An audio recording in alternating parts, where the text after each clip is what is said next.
Bam, bam, bam, bam, bam, bam, bam, bam, bam, bam, bam, bam, bam. We are talking the debate. No time to wait. It's the debate. Vance Walz. Bah, bah, bah. V and W. When's the last time that there was a V and W debating? It's kind of sexual, isn't it? A V and a W doing a thing. Anyway, whatever. There will be a Heaton next to me. That sassy son of a bitch is back from Scotland. He's back from Scotland. And we're going to be watching the debate. We're going to make a little bingo card. We're going to do our whole thing. It is so tremendous to be together. I'll tell you that. It is great. It is great to be back with you. Streaming. We have not streamed on our regular schedule since the babe was born. The babe. Because I don't have as many hours in the day. But we will always make time for shit like this. Let's go ahead and start getting in the chat. Things we think are going to be said. Things we believe are going to be said. We can start entering that into...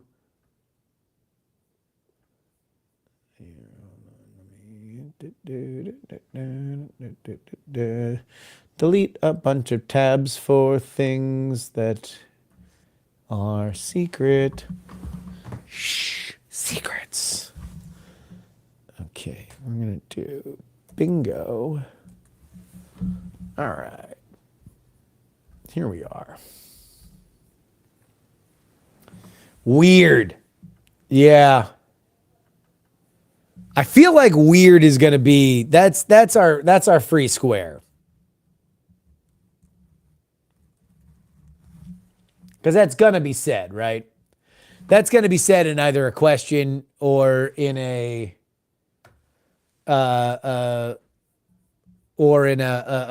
somebody's going to say weird, right? We know that. We know that. We all know it can't be Troll Boy.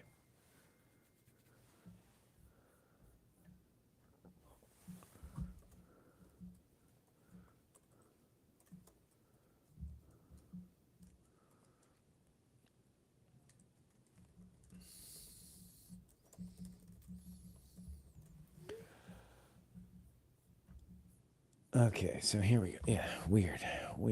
What? Why is this being weird?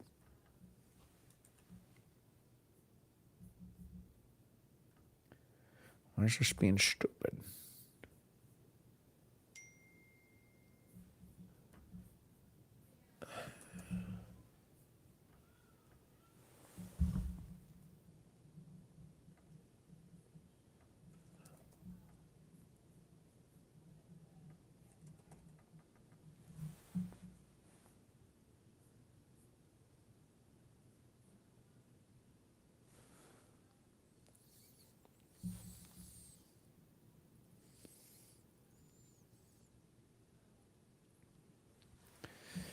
Why is this bingo card generator? Why is this not being a thing? Oh, is it because it's white? No, we want it to be white.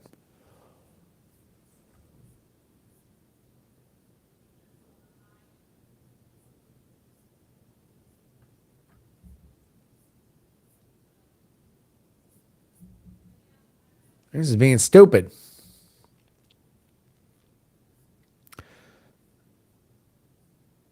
Oh, god damn it. There's so many good things.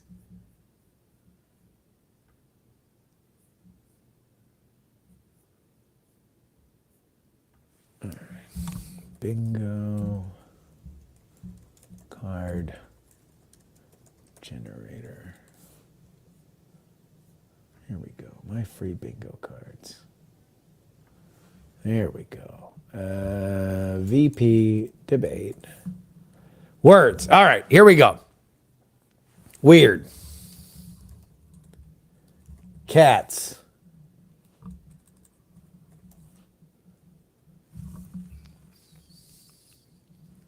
Couch. Military. Well, no, we want to go more specific, right? We want to go more specific than military. We want to go National Guard or deploy or war. Do we go war? There's war two. War's too broad. Let's go National Guard.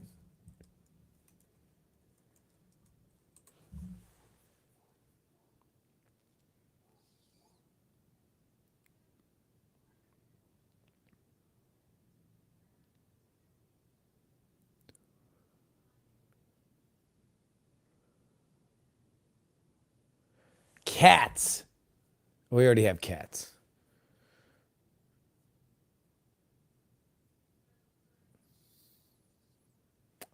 We have National Guard, so I don't know if I want to do Valor 2. IVF? Oh, definitely IVF.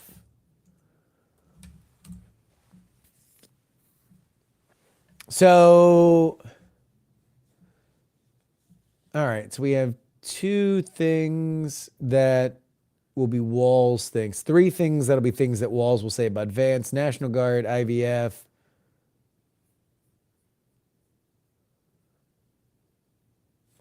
Border. Ooh, I got one. All right, prediction. Big prediction. Vance is going to ask Walz to tell Iran don't. Because both Biden and Kamala, all they've done is tell Iran don't, and Iran has said, but we must. So I think don't is going to come up.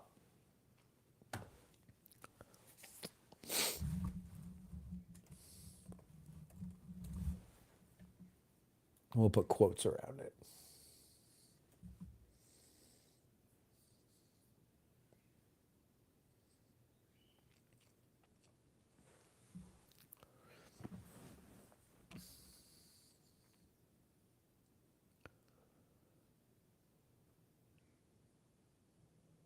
You want to put Helene? Let's put Helene. Ooh, George Floyd. Well, should we say George Floyd or should we just say riots? Let's say riots.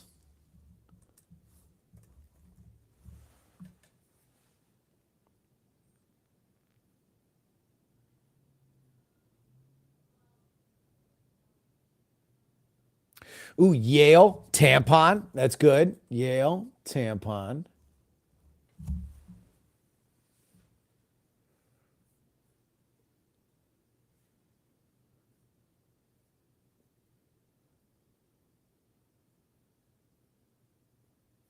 Silicon Valley. Ooh, China. China. The oversight committee subpoenaing the national or the Homeland Security, because apparently there is a video where somebody is talking about whether or not Tim Walz has troubling ties to the Chinese Communist Party. Will Tiananmen Tim be questioned? I think so. I think someone's going to say China. All right.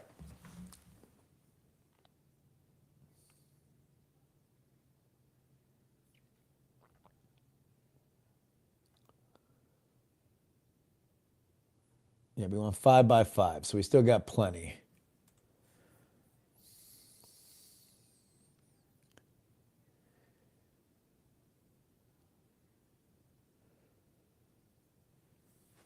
All right. Inflation. North Carolina. We'll put that in there because Merrill keeps yelling it.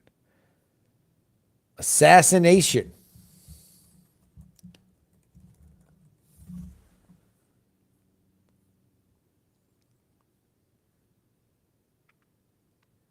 Ooh, yeah. Ports.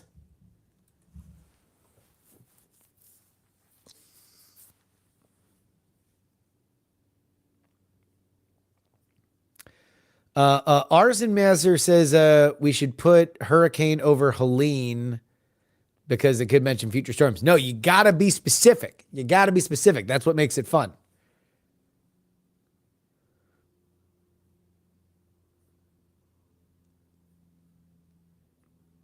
Ooh, Taylor Swift. Yes.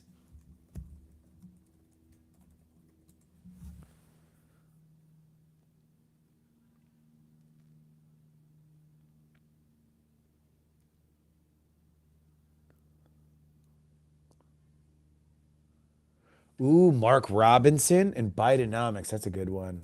Let's see if Mark Robinson, Bidenomics.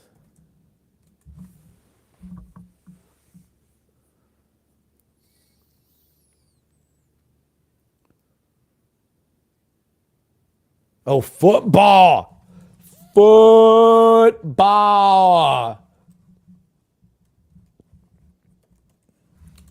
Because he's a football coach. He's Coach Walz.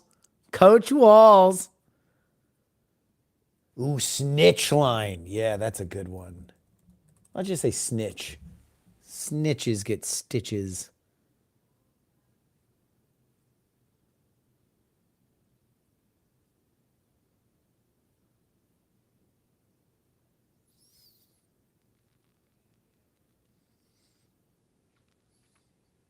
All right, you want to put coach instead of football? We can put coach instead of football.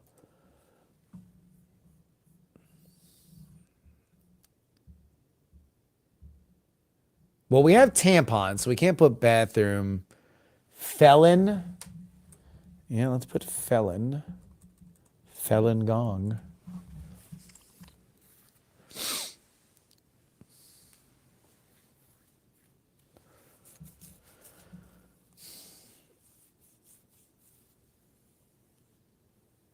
Yeah, the couch versus the coach.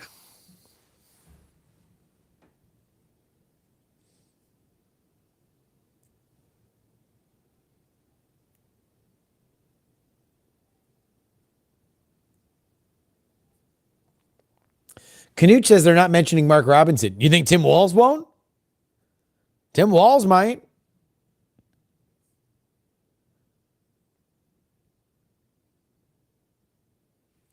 Ooh, never Trump guy. Never Trump.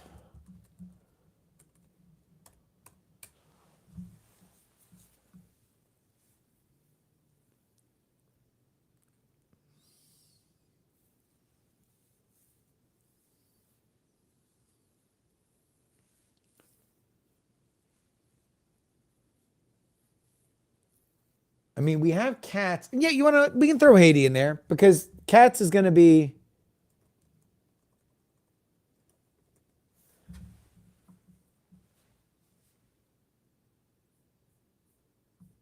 All right.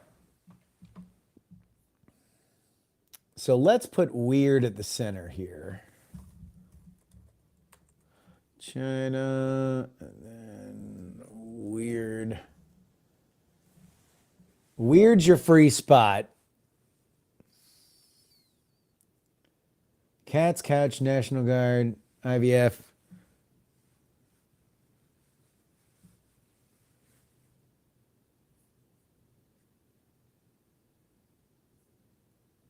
Well, do we want to make cat cat lady? Because I kind of like that it could be both cat lady and they're eating the cats.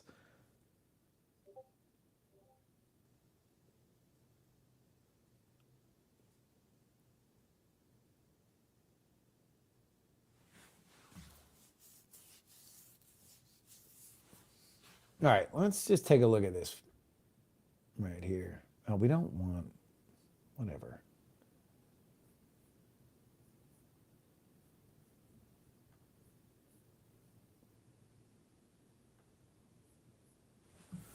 All right.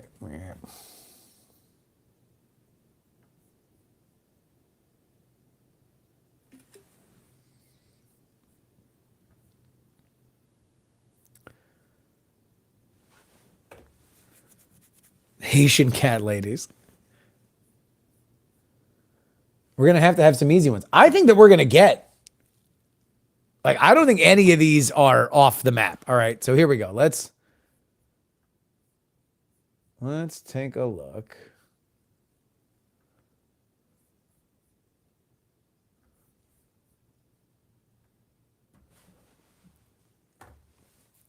All right.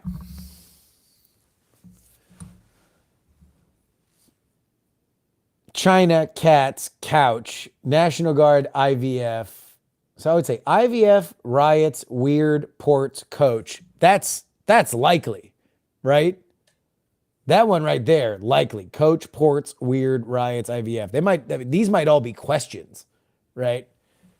China, don't. That's my guess, but I think it's gonna happen. Weird is gonna be said. Mark Robinson is a stretch. Haiti's a stretch.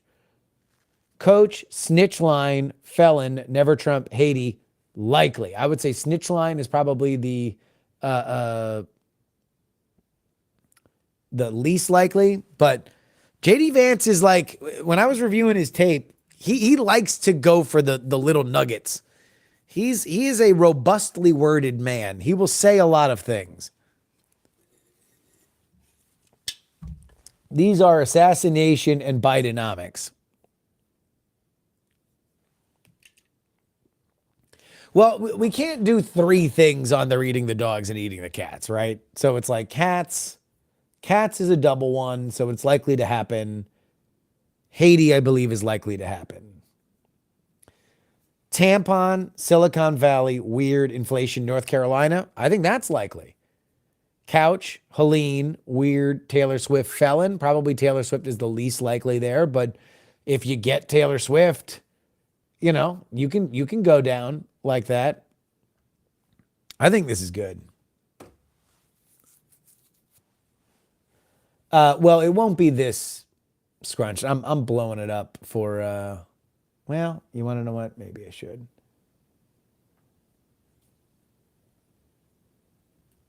How about we just say assassin instead of assassination?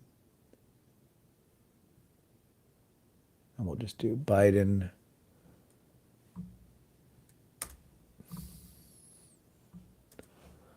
And we'll do Bidenomics on 2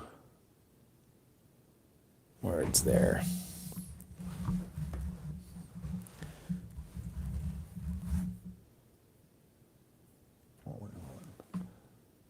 Is it any bigger? No. Can I drag it? No.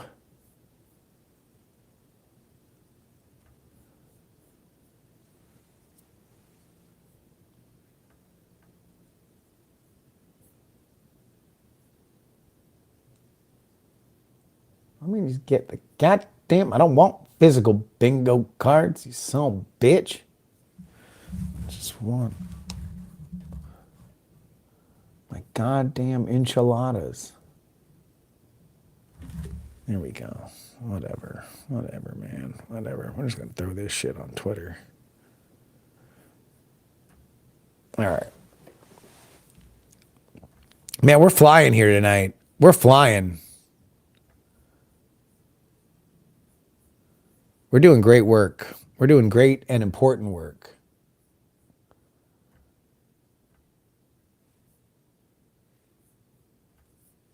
Go to X.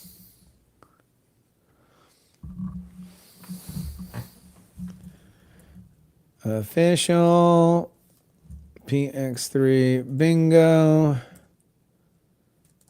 Card for the VP debate. Well, look, is there weird because there's no audience? Is there usually an audience for the? I mean, I guess there's an audience, but nobody cares about the VP debate. This one's weird because it's the last one. Oh, no, not that one. Not that one.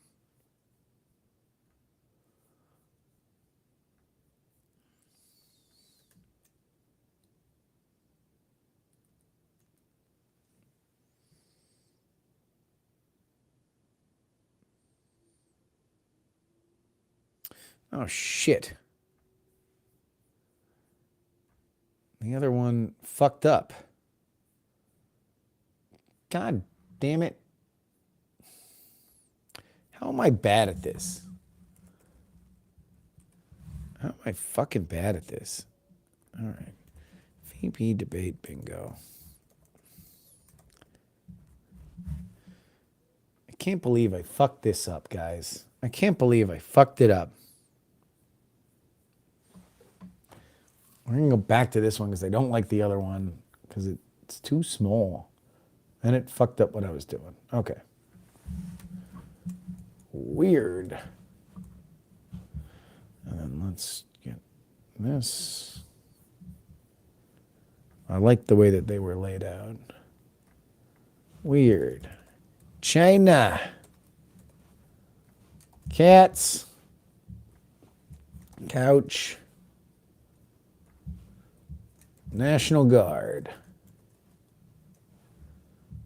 Oh, misspelled it. Florida Public School Education. IVF. Border.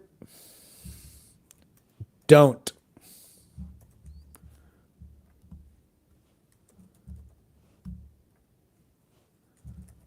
Riots. Yale. Tampon. Silicon Valley. Inflation. North Carolina. Vagina.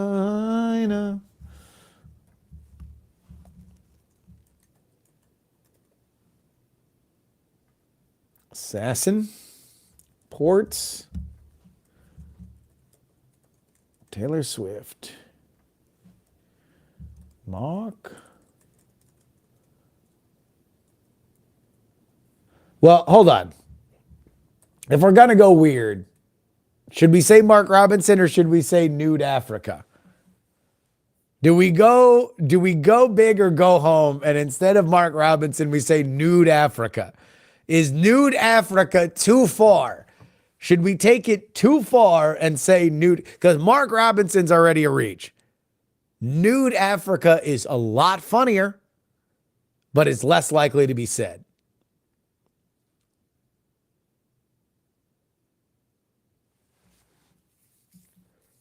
Nude Africa will almost assuredly not be a filled square. But if it is, oh my good Lord, right?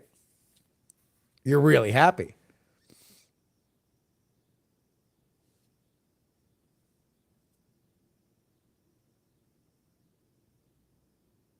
No way they say Nude Africa. It would just be amazing if Nude Africa would be in a debate. Let's say Mark Robinson. Here's to you, Mark Robinson, calling Martin Luther King a racial slur on Nude Africa. Whoa, whoa, whoa. Mr. Robinson. Bidenomics.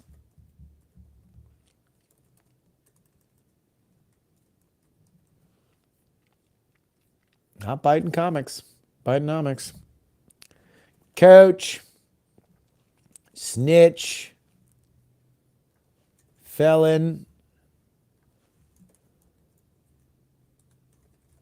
Never Trump. Haiti. Why do we keep misspelling Haiti? Okay. Now, here's a long shot that I'm down with switching one of these for. Somebody look up for me the charity or the government program. It was like Feeding Future or something like that. But it was one of the biggest government frauds of all time. And it happened under Tim Walz. It was an issue in his last gubernatorial run in 2022. But that would be a good, like, deep cut that I'm almost positive Vance is going to say. Feed our future. All right. So if we're going to switch one of these for Feed Our Future, what do we lose?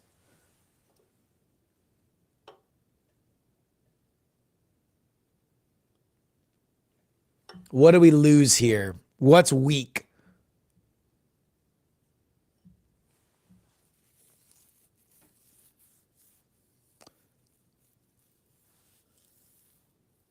I think Yale's going to come up because Walz has brought it up about Vance that he went to Yale. I think that is likely to come up. Assassin, maybe.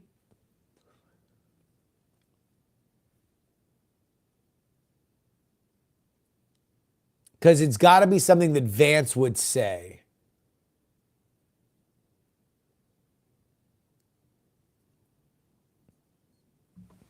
Yeah, you want to. Mark Robinson's got to go. Mark Robinson's going to go. There we go. All right. Feeding our future.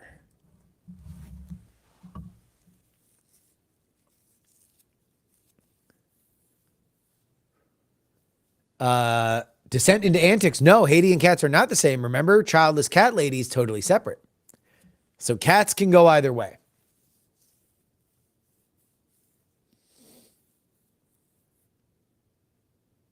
Okay, here we go. I like this. China, don't, weird, feeding our future, Haiti. I like that. I like that. That is almost all JD Vance stuff, except for that Haiti is going to be a Walz thing. IVF riots, weird ports, coach. Tampon, Silicon Valley, weird inflation, North Carolina. I feel like we need more Walz stuff.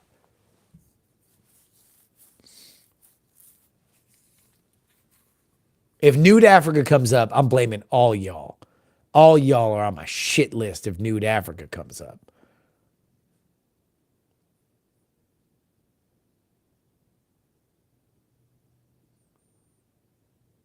I'm putting a lot on somebody saying weird, Canuch, because I think it might be a question. I think it might be a JD Vance line, or I think it might be a Walz line. It's just too iconic, and it's the only thing that they both personally have interacted on very specifically. That and all the attacks that Vance has laid on Walz, but it all started with Walz coming after Vance with weird.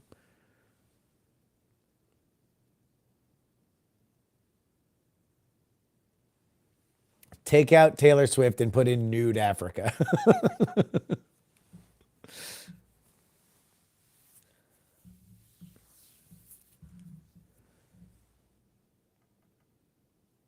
Yeah, you want to know what we're doing. Nude. Well, but the thing about Taylor Swift is I can very much see Walz saying like, and we got Taylor Swift's endorsement.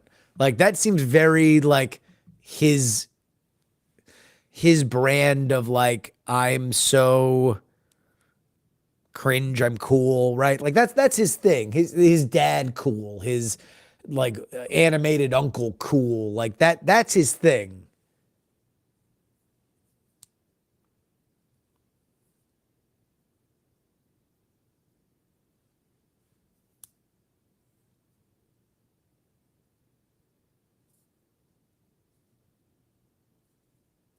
Walz is going to take Vance to task for making stories up. Yeah, you want to know what? I'm doing Taylor. Taylor Swift.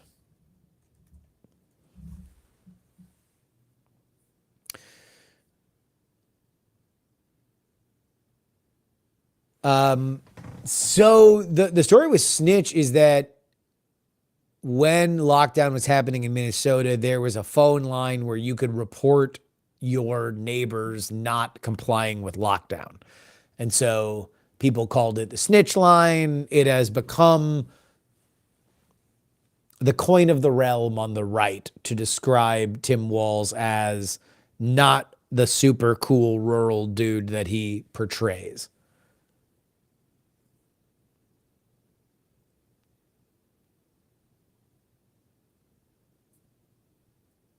We're not doing the free space as Nude Africa.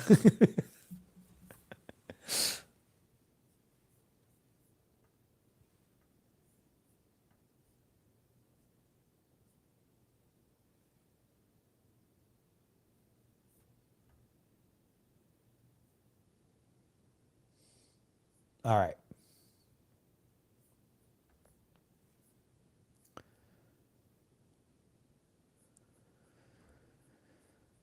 Here we go.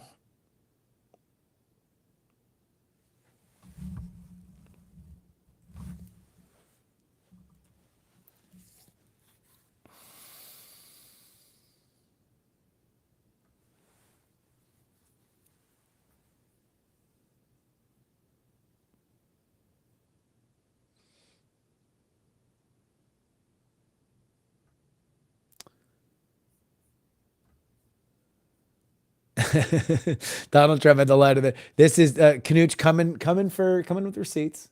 Coming with receipts. Why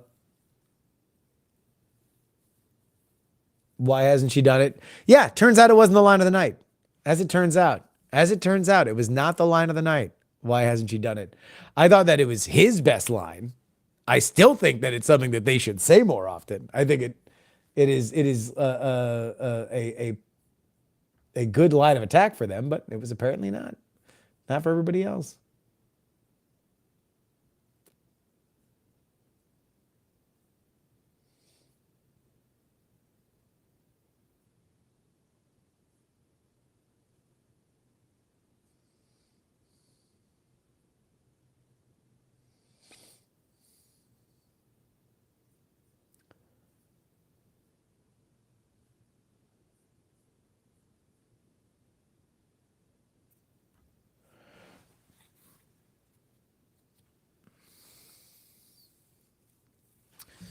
Okay, let's take some questions. Justin, what's your take on Lebanon, Israel, and Iran's development in relationship to the race? I will refer to the great Edinger Mentum, one of my favorite writers, and I think somebody who has really distinguished himself in this cycle. He is certainly a progressive writer, but he's an election guy, and he is very much bullish on Kamala Harris, and he believes that Kamala Harris, that this is not a toss-up, that she is leading enough in the polls in the states where she needs to win for people to believe that she is not, this isn't a toss-up, she is a favorite in this race. And when he wrote this up, he said that the biggest thing that could derail it is a wider war in the Middle East, because it highlights her least popular elements, which is her hedging on Gaza and not taking more of a forceful side on Israel's side, but then eventually taking Israel's side. So really, she's kind of like neither fish nor fowl.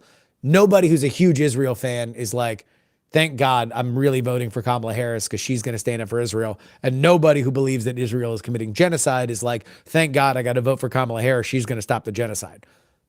She's in the middle on that. So if you make the world teetering into World War III in the Middle East, it really highlights a lot of negative things for her. I do think that that's possible. The biggest problems is that the Middle East was more calm when Trump was there. It has careened out of control under Biden. So you're back to something that got worse over the last 4 years. The economy is doing better now. Now, I don't know whether or not people are going to be thinking about what the price of eggs are right now, right, when they go vote, or if they're going to be still pissed about the fact that they have less to work with because the price went up under Biden's watch. But it's not good. It's not good for Biden. It's not good for Harris. I think that they have not acquitted themselves well when it comes to foreign policy. There's not a lot of defenders of what they've done. Israel people aren't thrilled. Anti-Israel people aren't thrilled. Right? So that's my thought on it.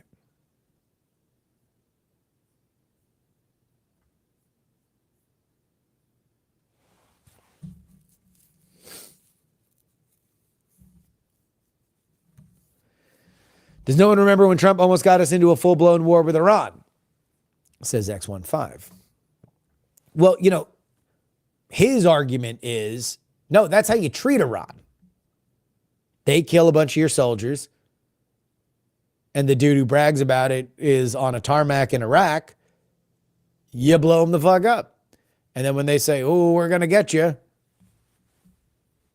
they don't, because they ain't going to do shit.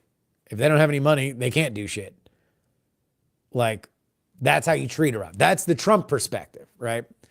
We're talking about Qasem Soleimani getting assassinated.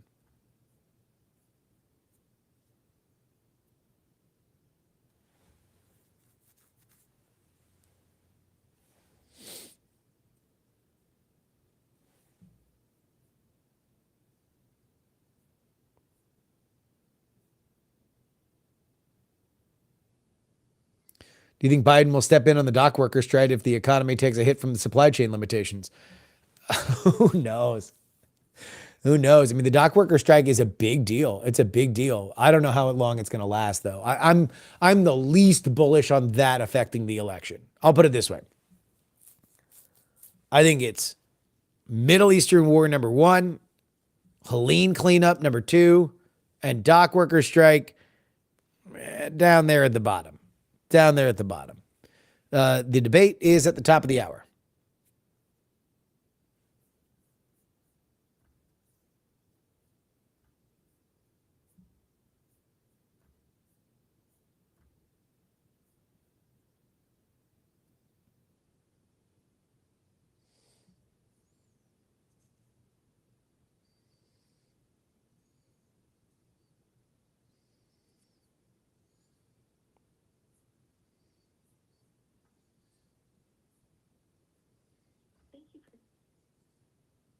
Oh, hold on.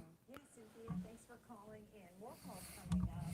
But first, we want to hear from David Dwight, who is the Ohio Capital Journal editor, to talk about Senator J.D. Vance. David Dwight, tell us about J.D. Vance. He's a one-term senator from By the way, our faves at C-SPAN. We're going to be using the C-SPAN simulcast here tonight. How do I expect this debate to be? Well, first, I will say, I did a whole episode where I watched a J.D. Vance debate. I watched a Tim Walz debate, probably their most popular debates that they did in 2022. They were both up for election. And I came away impressed with both. I think for anybody who listened to it, let me know what your opinions were, but I thought J.D. Vance kicked the shit out of Tim Ryan. I was surprised because normally rookies don't do well in debates. The lights are really bright, and it's hard to kind of have this very stilted fake argument that comes off as a real argument on television. But I think Vance kicked the shit out of him. He's very good mechanically. So oftentimes, and I'm going to say it again tonight, I'm a very big believer of following kind of like a semi-rigid structure when you're answering questions. If it's a hard question that you don't want to answer, if you don't give some kind of lip service to the question right up, like those are the first words you say, you're going to come off as evasive. This is a Kamala Harris problem, and Trump as well, because he rambles about everything. But J.D. Vance is very meticulous about that. So he will say the one sentence like, would you vote for this bill? Yes, I would, but let me address this thing. I do believe that I would, blah, blah, blah. He'll do that a lot. He's good at pivoting, and he's also good at the ad libs. So he was really able to destroy Tim Ryan, and he got Tim Ryan pissed. And that's something where the worry for Tim Walz is that he's going to get hot-headed because he has a tendency to do it if you get under his skin. That being said, the Tim Walz debate that I saw against Scott Jensen, which, by the way, the clip I put up, Scott Jensen retweeted. So Scott Jensen heads, I did get some clout from Tim Walz's opponent in the gubernatorial race. But I thought Tim Walz is great. If you don't press him, he will sail through this debate. He is not afraid to tackle any of the tough issues. He's got good answers on them, and he delivers them confidently. I think they're going to be sitting down. It's a shame because when he stands up, he also does this thing where he has his hands in front of his belly, and he looks like an old Southern gentleman, and it makes me happy. But Jensen wasn't forceful. Jensen didn't get in his shit. J.D. Vance will get in his shit. J.D. Vance is going to call him somebody who avoided deployment. He is going to call him somebody who lied about his service, who has engaged in stolen valor. He's going to call him a serial liar, and he may or may not call him an agent of Beijing. Like, there are going to be things that J.D. Vance will say that Tim Walz is going to have to keep an even keel on. Are they standing? Ooh, they're standing.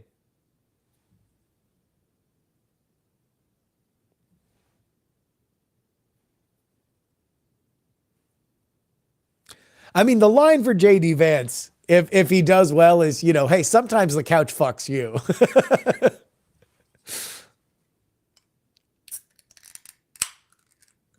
Expectations have been set low for the Harris-Walz campaign for Walz. Yeah, but his approval rating's really high. JD Vance's is really low. JD Vance doesn't have to do a lot to come off as better. So that would be the argument for him not getting super aggressive, for not really getting into shit.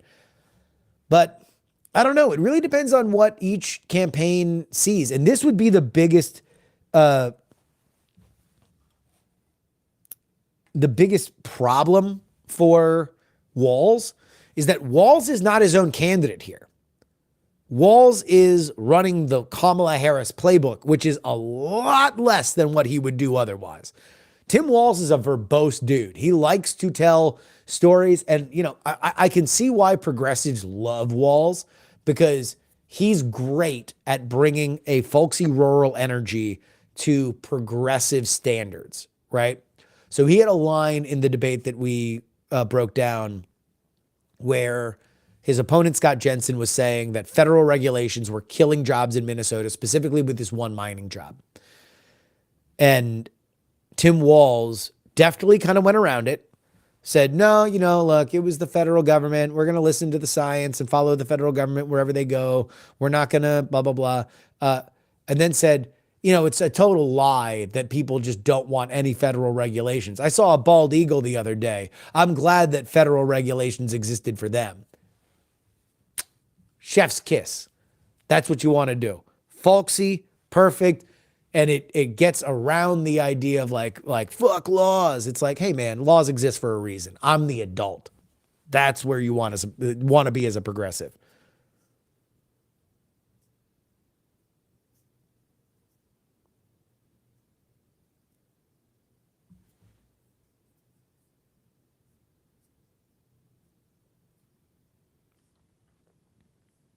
Debates are the new yard signs. Nobody cares except for the people that are wearing jerseys. Yeah, I mean, you can make an argument that the clips that come from the debates matter.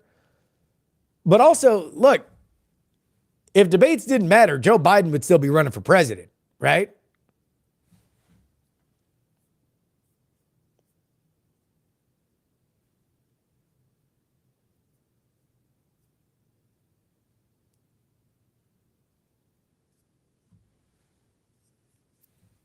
Mr. Andrew Heaton will be joining us eventually.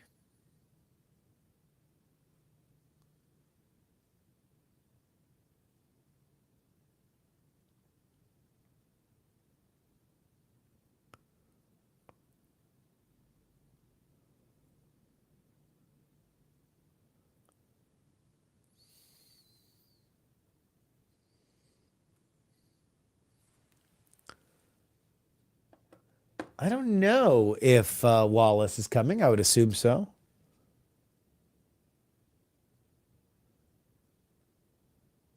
Oh, let's actually make sure that we have audio.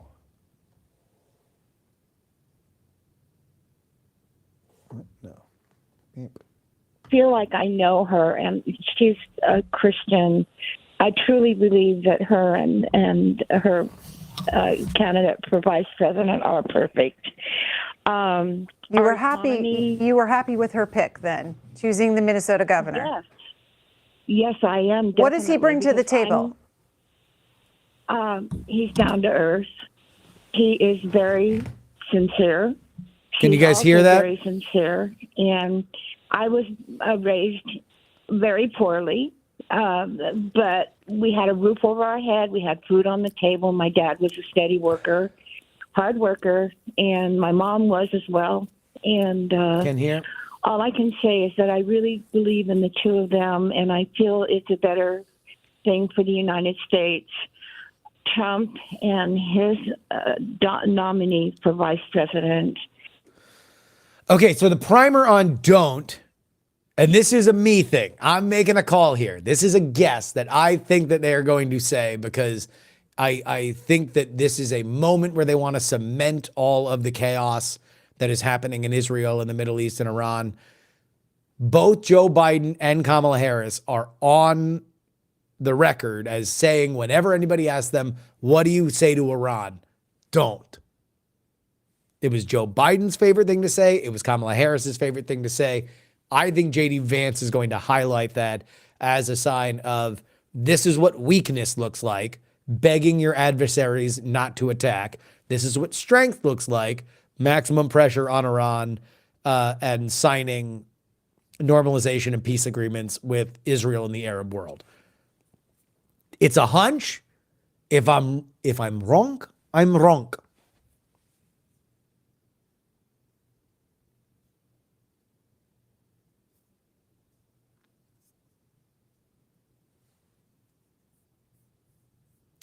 Did I catch the SNL cold open? Yes. Mixed bag. I really wish that somebody would, the problem with Maya Rudolph, who's Kamala, I like, for the record. I like her, Kamala. But Kamala is so ripe for real comedy. There's a lot of really funny shit that's out there with people doing Kamala impressions, but they're not going to go there. So that's kind of a bummer because these are two really, really, really big, juicy targets for comedy.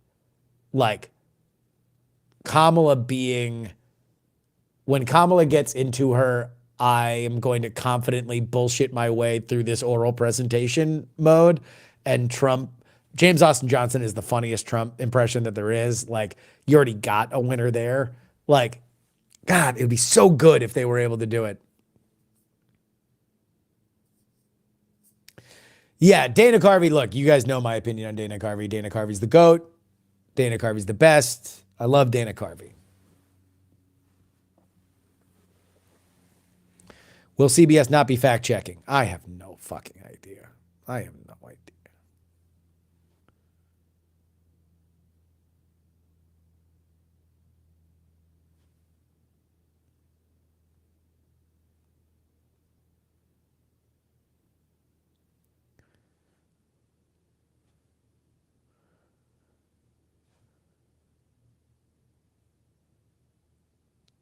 So I would not expect Heaton for the beginning of this. I will text Heaton now.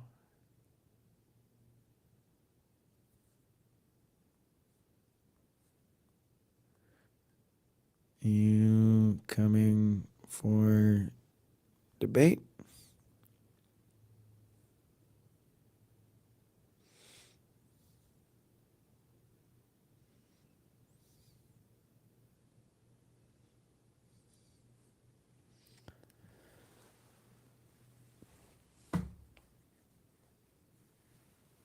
I don't know if Baby Bella's going to make an appearance. I don't know. I don't control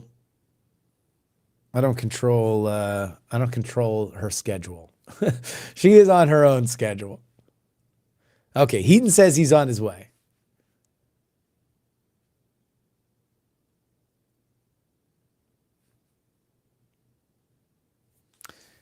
Is Jen going to be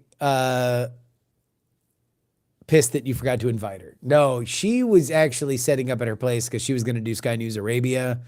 I don't know whether or not that's still going to happen because I would assume that Sky News Arabia has a lot to cover. Got a lot to cover. All right, let me get my notes.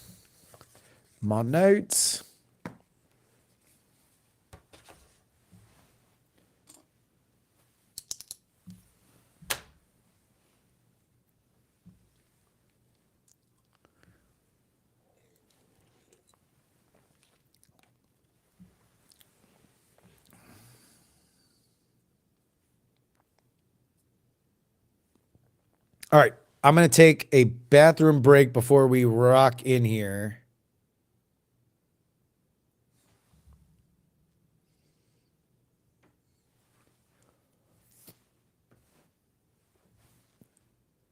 And stood up for the American people. All right, Michael, with some questions, suggestions for the moderators. Stephen, in Portsmouth, Ohio, Republican. Hi, Stephen. Hello. There's three things that I'd like to hear from tonight. I'd like to hear clarifying comments about Springfield, Ohio, and what's going on there, because J.D. Vance has been there. I would also like to hear more about abortion, and considering what Harris said about Pence, I would like to hear clarifying comments on his stance on abortion. Thank you, ma'am. Okay. Tim, Gettysburg, Pennsylvania, independent. Tim, what do you want to hear? Nick in Moorhead, Minnesota, Democratic caller. Hi, Nick. Hi, I'm a Minnesota resident and a college student. This is my first presidential election. And I want to hear about education issues, especially with the price of college. In Minnesota, Governor Walz helped make state university tuition free for families that made under $80,000 a year. For my younger siblings, he made school lunches free for all K-12 students and increased public school funding by $5.5 billion. So I want to hear about those in the debate tonight. But bottom line is he's been a fantastic governor. I think he'll be a great vice president. Minnesota's already given the country two vice presidents in Hubert Humphrey and Walter Mondale, and Tim Walz will be an incredible addition to that list. Nick, what do you think he brings to the ticket? I mean, he's just a really down-to-earth guy. I mean, I know plenty of guys in Minnesota who are just like Tim Walz. I would be happy with any of them as vice president, and I'm happy that Tim Walz has a good shot at being them. Do you want him to remain progressive and push progressive initiatives, or do you see a need for him and the vice president? Yeah, right. Yeah, right. Ooh, let's go ahead and take a look at our Substack chat. We've got a Substack chat.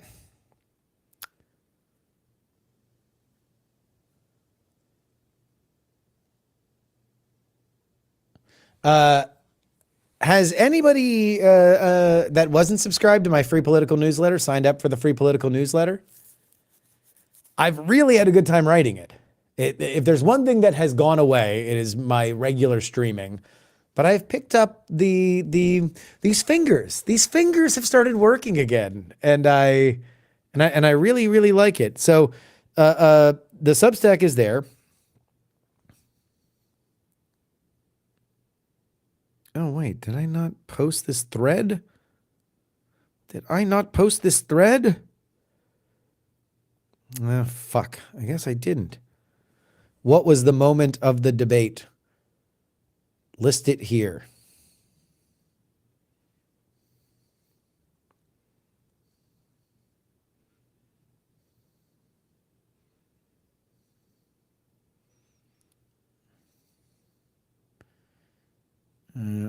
Official debate quote thread.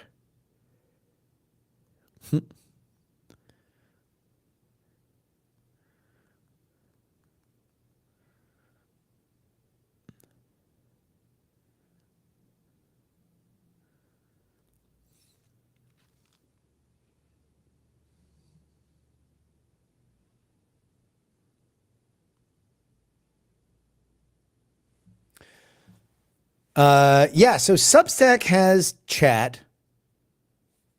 It's kind of like their version of like a very slimmed down Discord. But I think it's pretty cool. I think there's some really cool things about Substack.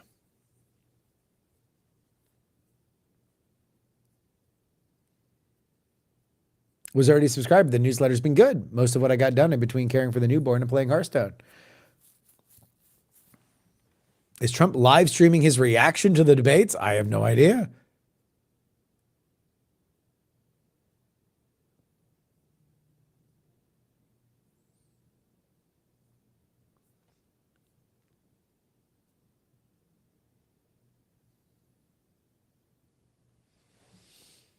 Knooch, everything's becoming a Twitter clone. No. That part of Substack is Notes. Notes is the Twitter clone. Although the thing that I really like about Notes is that there's not a lot of people on there, which is like a good thing because everybody that is on there reads shit on Substack. When people are on Twitter, they're there for Twitter. And so even if you get a fraction of the engagement on Substack Notes, everybody that's there is fucking really into reading and listening to shit on that platform, which is like really valuable. It kind of shows you that Twitter kind of fumbled the bag, and think what you will about Elon's stewardship of it. But before that, Twitter realized they were the center of attention, but they never built a community that they could really monetize around it. My thought was always be a television provider because you know that that's where everybody likes to talk about television. I hope they ask those two veterans about selective service. That's a good one. Yeah.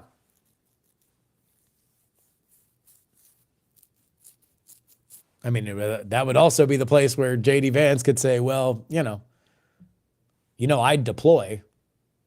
We don't know about him.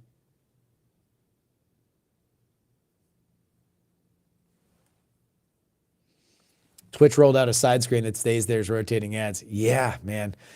Look, they got to make money. They got to make money. And they're going to figure out any way they can to do it.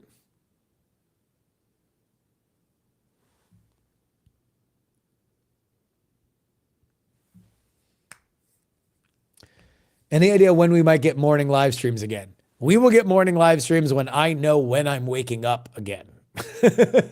Because here's the problem, is that once I start going again, then you guys expect me to go again.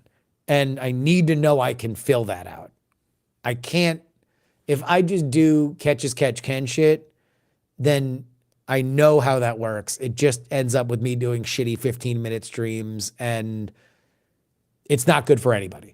So when I know when I can wake up is when I can start streaming regularly again.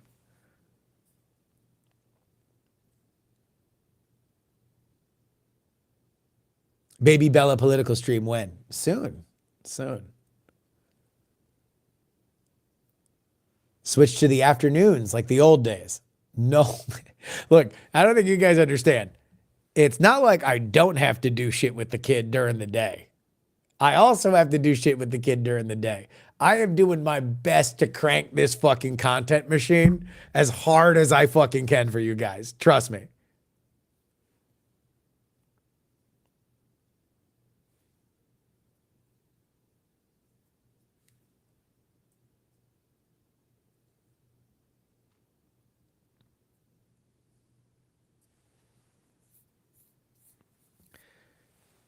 Justin doesn't believe in alarms anymore. I'm getting close. I'm getting close to not believing in alarms. I don't have alarm privilege.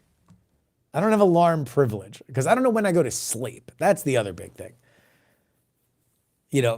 It's when I go to sleep, when I wake up in the middle of the night to deal with the kid, and then when I wake up, based on when the middle of the night thing happens, which is affected by the end of the night. They are on the stage. Okay. Well, let's go. Real quick.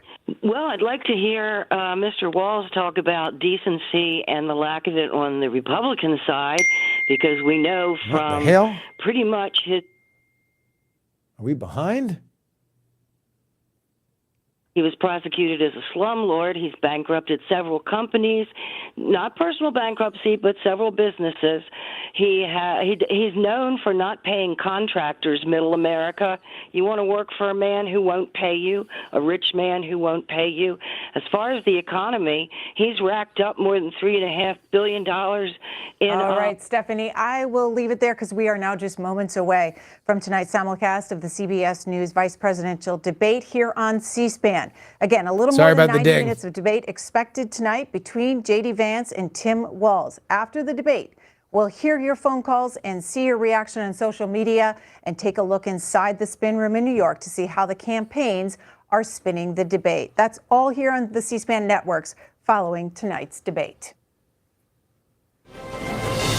Tonight, with just over a month to go until election day, the first and only meeting between the two men who hope to become vice president of the United States. Democratic Governor Tim Walz of Minnesota and Republican Senator J.D. Vance of Ohio. Now, this is likely the final debate of this election cycle, and voting is already underway in 20 states. That's our girl, Margaret Brennan from Face the Nation. We love Margaret Brennan. Either presidential candidate could win. The CBS News vice presidential debate starts now. Fight for every single vote, and we're going to take this country back. And we are ready to continue to build the future together. We're going to turn this whole country red with President Donald J. Trump's leadership. You know what's at the end of this little journey? Kamala Harris as the next president of the United States. This is a CBS News special, live from CBS News headquarters in New York. America Decides, the vice presidential debate. Good evening, I'm Nora O'Donnell, and thank you for joining us for tonight's CBS News Vice Presidential Debate. We want to welcome our viewers on CBS, on other networks here in the U.S. and around the world. We have a consequential night ahead, and our focus is the issues that matter to you, the voter. Let's introduce the candidates. Minnesota's Democratic Governor Tim Walz and Ohio's Republican Senator J.D. Vance, tonight meeting for the first time. I'm Margaret Brennan. Oh, they missed the handshake. Thoughtful and civil debate. These are the rules that both campaigns have agreed to. Questions will be directed at one candidate who will have 2 minutes to respond. The other candidate will be allowed 2 minutes for rebuttal. Then each candidate will get another minute to make further points, with an additional 1 minute each at the discretion of the moderator. The primary role of the moderators is to facilitate the debate between the candidates, enforce the rules, and provide the candidates with the opportunity to fact-check claims made by each other. CBS News reserves the right to mute the candidates' microphones to maintain decorum. We have not shared the questions or topics with the campaigns. The stage is set. Governor, Senator, thank you for joining us. Let's get started. Tonight, our country is facing several unfolding crises. The Middle East is on the brink of war. Americans are suffering from the catastrophic impact of Hurricane Helene. And now a labor strike as 25,000 dock workers from Maine to Texas are picketing. We're going to begin tonight with the Middle East. Margaret. Thank you, Nora. Earlier today, Iran launched its largest attack yet on Israel, but that attack failed, thanks to joint U.S. and Israeli defensive action. President Biden has deployed more than 40,000 U.S. military personnel and assets to that region over the past year to try to prevent a regional war. Iran is weakened, but the U.S. still considers it the largest state sponsor of terrorism in the world, and it has drastically reduced the time it would take to develop a nuclear weapon. It is down now to 1 or 2 weeks' time. Governor Walz, if you were the final voice in the Situation Room, would you support or oppose a preemptive strike by Israel on Iran? You have 2 minutes. Well, thank you. And thank you for those joining at home tonight. Let's keep in mind where this started. October 7th, Hamas terrorists massacred over 1,400 Israelis and took prisoners. Israel's ability to be able to defend itself is absolutely fundamental. Getting its hostages back, fundamental, and ending the humanitarian crisis in a little stilted. Gaza. Yeah. I'm scared. But the expansion of Israel and its proxies is an absolute fundamental necessity for the United States to have the steady leadership there. You saw it experienced today, where along with our Israeli partners and our coalition, able to stop the incoming attack. But what's fundamental here is that steady leadership is going to matter. It's clear, and the world saw it on that debate stage a few weeks ago. A nearly 80-year-old Donald Trump talking about crowd sizes is not what we need in this moment. But it's not just that. It's those that were closest to Donald Trump that understand how dangerous he is when the world is this dangerous.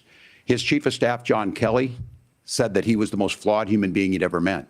And both of his secretaries of defense and his national security advisors said he should be nowhere near the White House. Now, the person closest to them, to Donald Trump, said he's unfit for the highest office. That was Senator Is it Vance. just me, or did he not What actually we've address seen whether or out not of he Vice would President support Harris Israel in a is nation we've seen strike? steady leadership. Okay. We've seen a That's why he was calmness sweating there. that is Yes. able to be able to draw on the coalitions to bring them together. Understanding that our allies matter. When our allies see Donald Trump turn towards Vladimir Putin, turn towards North Korea, when we start to see that type of fickleness around holding the coalitions together, we will stay committed. And as the Vice President said Vance is today, licking his we will chops right protect now. our forces and our Because allied this forces, is and a there will be Vance advantage consequences. topic. Governor, your time is up. Senator Vance, the same question. Would you support or oppose a preemptive strike by Israel on Iran? You have 2 minutes. So, Margaret, I want to answer the question. First of all, thanks, Governor. Thanks to CBS for hosting the debate. And thanks, most importantly, to the American people who are watching this evening and caring enough about this country to pay attention to this vice presidential debate. I want to answer the question, but I want to actually give an introduction to myself a little bit because I recognize a lot of Americans don't know who either one of us are. I was raised in a working class family. My mother required food assistance for periods of her life. My grandmother required Social Security help to raise me. And she raised me in part because my own mother struggled with addiction for a big chunk of my early life. I went to college on the GI Bill after I enlisted in the Marine Corps and served in Iraq. And so I stand here asking to be your vice president with extraordinary gratitude for this country, for the American dream that made it possible for me to live my dreams. And most importantly, I know that a lot of you are worried about the chaos in the world and the feeling that the American dream is unattainable. I want to try to convince you tonight over the next 90 minutes that if we get better leadership in the White House, if we get Donald Trump back in the White House, the American dream is going to be attainable once again. Now, to answer this particular question, we have to remember that as much as Governor Walz just accused Donald Trump of being an agent of chaos, Donald Trump actually delivered stability in the world, and he did it by establishing effective deterrence. People were afraid of stepping out of line. Iran, which launched this attack, has received over $100 billion in unfrozen assets thanks to the Kamala Harris administration. What do they use that money for? They use it to buy weapons that they're now launching against our allies, and God forbid, potentially launching against the United States as well. Donald Trump recognized that for people to fear the United States, you needed peace through strength. They needed to recognize that if they got out of line, the United States global leadership would put stability and peace back in the world. Now, you asked about a preemptive strike, Margaret, and I want to answer the question. Look, it is up to Israel what they think they need to do to keep their country safe, and we should support our allies wherever they are when they're fighting the bad guys. I think that's the right approach to take with the Israel question. Thank you, Senator. Governor Walz, do you care to respond to any of the allegations? Well, look, Donald Trump was in office. We'll sometimes hear a revisionist history, but when Donald Trump was in office, it was Donald Trump who we had a coalition of nations that had boxed Iran's nuclear program in, the inability to advance it. Donald Trump pulled that program and put nothing else in its place. So Iran is closer to a nuclear weapon than they were before because of Donald Trump's fickle leadership. And when Iran shot down an American aircraft in international airspace, Donald Trump tweeted, because that's the standard diplomacy of Donald Trump. And when Iranian missiles did fall near U.S. troops and they received traumatic brain injuries, Donald Trump wrote it off as headaches. Look, our allies understand that Donald Trump is fickle. He will go to whoever has the most flattery or where it makes sense to him. Steady leadership like you witnessed today, like you witnessed in April. Both Iranian attacks were repelled. Our coalition is strong, and we need the steady leadership that Kamala Harris is providing. Senator Vance, the U.S. did have a diplomatic deal with Iran to temporarily pause parts of its nuclear program, and President Trump did exit that deal. He recently said, just 5 days ago, the U.S. must now make a diplomatic deal with Iran because the consequences are impossible. Did he make a mistake? You have 1 minute. Well, first of all, Margaret, diplomacy is not a dirty word, but I think that's something that Governor Walz just said is quite extraordinary. You yourself just said Iran is as close to a nuclear weapon today as they have ever been. And Governor Walz, you blamed Donald Trump. Who has been the vice president for the last 3.5 years? And the answer is your running mate, not mine. Donald Trump consistently made the world more secure. Now, we talk about what the sequence of events that led us to where we are right now, and you can't ignore October the 7th, which I appreciate Governor Walz bringing up. But when did Iran and Hamas and their proxies attack Israel? It was during the administration of Kamala Harris. So Governor Walz can criticize Donald Trump's tweets, but effective, smart diplomacy and peace through strength is how you bring stability back to a very broken world. Donald Trump has already done it once before. Ask yourself at home, when was the last time, I'm 40 years old, when was the last time that an American president didn't have a major conflict break out? The only answer is during the 4 years that Donald Trump was president. Gentlemen, we have a lot to get to. Nora? Left it on the table. I thought, Thank you. yeah, look, if he's Let's saying turn that he now wasn't to tough enough on Hurricane Iran, ask Helene. Qasem The storm Soleimani how could tough he become was on one Iran. of the deadliest There's a on reason why they're record. trying to kill him. More than 160 people are dead and hundreds more are missing. Scientists say climate change makes these hurricanes larger, good one for Walz. stronger, Yep. and more deadly because of the historic rainfall. Senator Vance, according to CBS News polling, 7 in 10 Americans and more than 60% of Republicans under the age of 45 favor the U.S. taking steps to try and reduce climate change. Senator, what responsibility would the Trump administration have to try and reduce the impact of climate change? I'll give you 2 minutes. Sure. So first of all, let's start with the hurricane, because it's an unbelievable, unspeakable human tragedy. I just saw today actually a photograph of 2 grandparents on a roof with a 6-year-old child, and it was the last photograph ever taken of them because the roof collapsed and those innocent people lost their lives. And I'm sure Governor Walz joins me in saying our hearts go out to those innocent people, our prayers go out to them, and we want as robust and aggressive doing as a a great federal job of response not as we being can an get asshole. to Yes. save as many lives as possible, and then of course afterwards to His help the debate tape was people good. in those communities rebuild. I mean, these are communities that I love. Some of them I know very But he's not personally. being aggressive. In Appalachia, all He's being across a the very Southeast. nice guy. They need their government to do their job, and I commit that when Donald Trump is president again, the government will put the citizens of this country first when they suffer from a disaster. Now, Nora, you asked about climate change. I think this is a very important issue. Look, a lot of people are justifiably worried about all these crazy weather patterns. I think it's important for us, first of all, to say Donald Trump and I support clean air, clean water. We want the environment to be cleaner and safer. But one of the things that I've noticed some of our Democratic friends talking a lot about is a concern about carbon emissions, this idea that carbon emissions drives all of the climate change. Well, let's just say that's true, just for the sake of argument, so we're not arguing about weird science. Let's just say that's true. Well, if you believe that, what would you want to do? The answer is that you'd want to reshore as much American manufacturing as possible, and you'd want to produce as much energy as possible in the United States of America, because we're the cleanest economy in the entire world. He looks really what worried, have Kamala Harris's policies actually led to?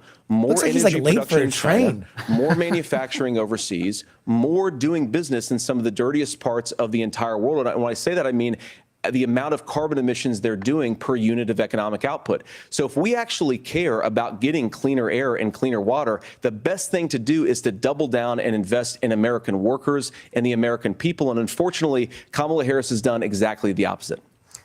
Governor Walz, you have 2 minutes to respond. Well, we got close to an agreement because all those things are happening. Look, first of all, it is a horrific tragedy with this hurricane. And my heart goes out to the folks that are down there in contact with the governors. I serve as co-chair of the Council of Governors as we work together on these emergency managements. Governors know no partisanship. They work together. So all of the governors and the emergency responders are on the ground. Those happen on the front end. The federal government comes in, makes sure they're there to that we recover. But we're still in that phase where we need to make sure that they're staying there, staying focused. Now, look, coming back to the climate change issue, there's no doubt this thing roared onto the scene faster and stronger than anything we've seen. Senator Vance has said that there's a climate problem in the past. Donald Trump called it a hoax and then joked that these things would make more beachfront property to be able to invest in. What we've seen out of the Harris administration now, the Biden-Harris administration, is we've seen this investment. We've seen massive investments, the biggest in global history that we've seen in the Inflation Reduction Act, has created jobs all across the country. 2,000 in Jeffersonville, Ohio, taking the EV technology that we invented and making it here. 200,000 jobs across the country. I think that they the largest solar told him manufacturing 15 different plant things that in were North mutually America is in exclusive, Minnesota. and then told him But you my might blow farmers it. know climate change is real. They've seen 500-year droughts, 500-year floods back to back. But what they're doing is adapting, and this has allowed them to tell me, look, I harvest corn, I harvest soybean, and I harvest wind.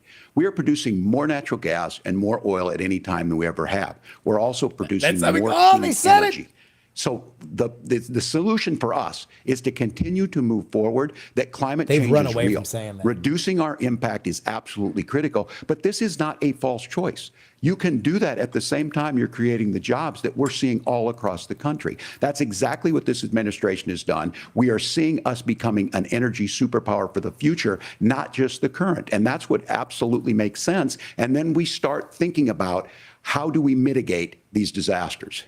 Thank you. Senator, I want to give you an opportunity to respond there. The governor mentioned Very that polite President so Trump far. has called climate change Honestly, a that hoax. was a pretty good Do you answer agree? from both of them. It wasn't Well, look, just what the we're all going to president has die said or is it's a that if hoax. the There was some actual Democrats, thought in process. particular Kamala Harris and her leadership, if they really believe that climate change is serious, what they would be doing is more manufacturing and more energy production in the United States of America, and that's not what they're doing. So clearly, Kamala Harris herself doesn't believe her own rhetoric on this. If she did, she would actually agree with Donald Trump's energy policies. Now, something Governor Walz said I think is important to touch upon, because when we talk about clean energy, I think that's a slogan that often the Democrats will use here. And I'm talking, of course, about the Democratic leadership. And the real issue is that if you're spending hundreds of millions or even billions of dollars of American taxpayer money on solar panels that are made in China, number one, you're going to make the economy dirtier. We should be making more of those solar panels here in the United States of America. Some of them are, Tim, but a lot of them are being made overseas in China,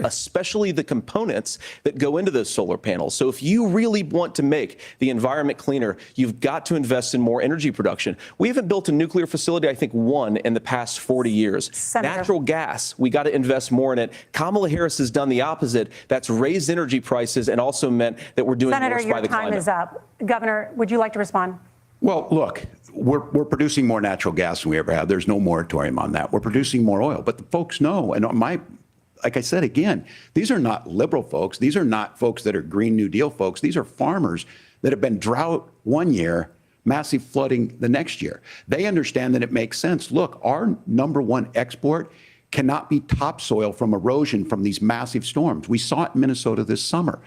And thinking about how do we respond to that, we're thinking ahead on this. And what Kamala Harris has been able to do in Minnesota, we're starting to weatherproof some of these things. The infrastructure law that was passed allows us to think about mitigation in the future. How do we make sure that we're protecting by burying our power lines? How do we make sure that we're protecting lakefronts and things that we're seeing more and more of? But to call it a hoax and to take the oil company executives to Mar-a-Lago, say, give me money for my campaign, look to the camera, and I'll let you do whatever you want. We can be smarter about that, and an all-above energy policy is exactly what she's doing, creating those jobs right here. Governor, your time is up. The overwhelming consensus among scientists is that the Earth's climate is warming at an unprecedented rate. Margaret? Thank you, Nora.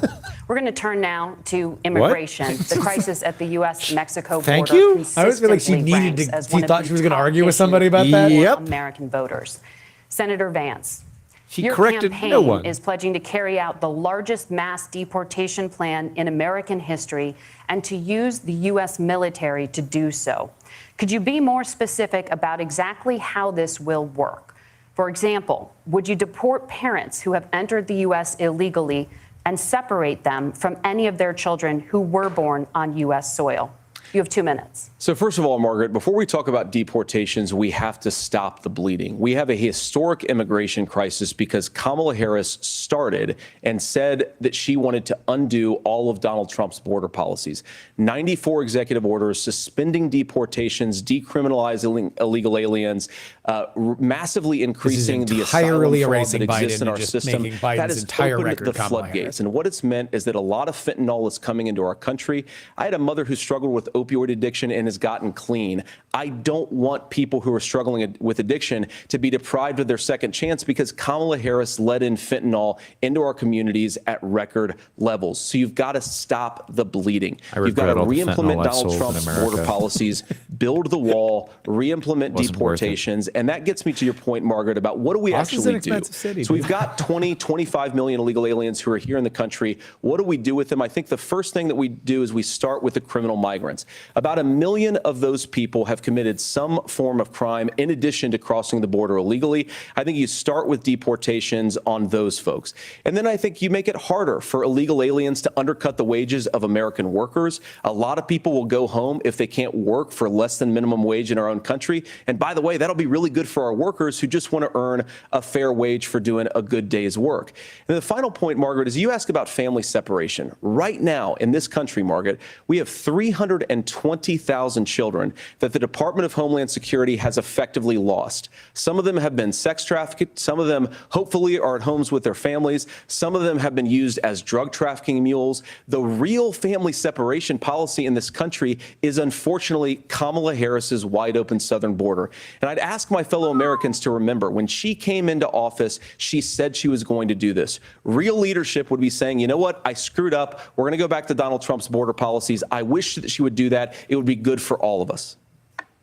Governor, do you care to respond to any of the specific allegations, including that the vice president is, quote, letting in fentanyl It's a good performance using by kids JD. as drug mules, among other things? Yeah, JD's coming off the calm, drug mule is collected. not true, but I will say about this, about the fentanyl, because this is a crisis of this, the opioid crisis. And the good news on this is the last 12 months saw the largest decrease in opioid deaths in our nation's history, 30% decrease in Ohio. But there's still more work to do. But let's go back to this on immigration. Kamala Harris is the Attorney General of the largest state and a border state in California. She's the only person in this race who prosecuted transnational gangs for human trafficking and drug interventions. Part of Kamala's stump speech. We all want to solve this.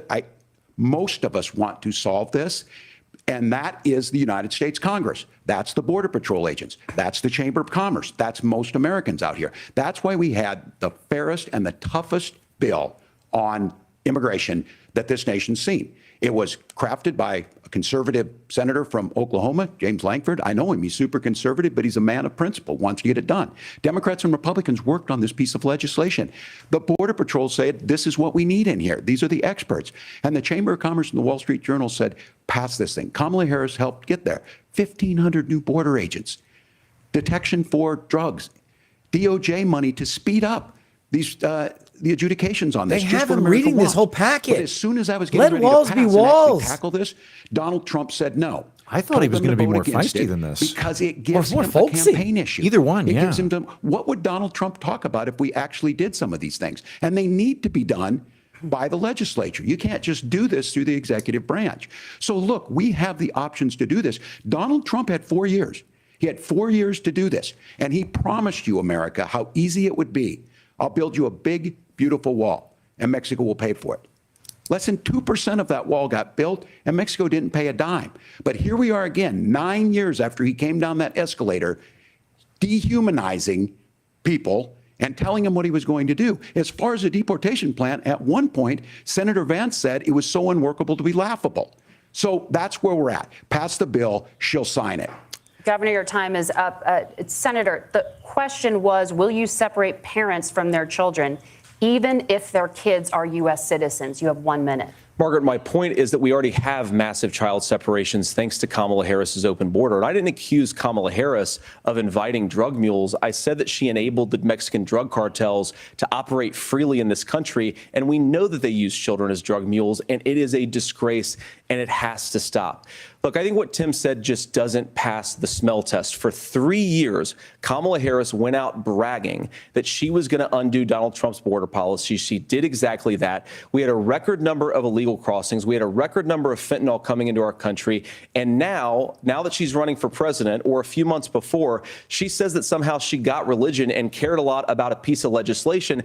The only thing that she did when she became the vice president, when she became the appointed border czar, was to undo 94 Donald Trump executive actions that opened the border. was This Biden, problem but is they're just leading to erasing Biden massive from history. problems in the United States of America. Parents who can't afford health care, schools that are overwhelmed. It's got to Why stop, is and it will Walz when Donald just Trump all is president. over the place? Senator, your time is up. Governor, what about our CBS News polling, which does show that a majority of Americans, more than 50%, support mass deportations? Look, we fix this issue with a bill that is necessary, but the issue on this is what happens when you don't want to solve it. You demonize it. And we saw this. And Senator Vance, and it surprises me on this, talking about and saying, I will create stories to bring attention to this. That vilified a large number of people who were here legally in the community of Springfield. The Republican about the cats and dogs thing, but he didn't say the line. It's not true. Don't do it. There's consequences for this. There's consequences. We could come together. Senator Langford did it. We could come together and solve this if we didn't let Donald Trump continue to make it an issue. Bungled that. And the consequences in Springfield were the governor had to send state law enforcement to escort kindergartners to school. I believe Senator Vance wants to solve this, but by standing with Donald Trump and not working together to find a solution, it becomes a talking point. And when it becomes a talking point like this, we dehumanize and villainize other human beings. Tim, Governor, your time is up. Senator, I'll give you 1 minute, but let me just ask you the question first. The governor has made the point, and I think as a sitting lawmaker, you know that Congress controls the purse strings and any funding. So you have said repeatedly that Donald Trump would, through executive action, solve this. Do you disagree that Congress controls the purse strings and would need to support many of the changes that you would actually want to implement? You have 1 minute. Look, Margaret, first of all, the gross majority of what we need to do at the southern border is just empowering law enforcement to do their job. I've been to the southern border more than our borders are. Kamala Harris has been. And it's actually heartbreaking because the Border Patrol agents, they just want to be empowered to do their job. Of course, additional resources would help, but most of this is about the president and the vice president empowering our law enforcement to say, if you try to come across the border illegally, you've got to stay in Mexico, you've got to go back through proper channels.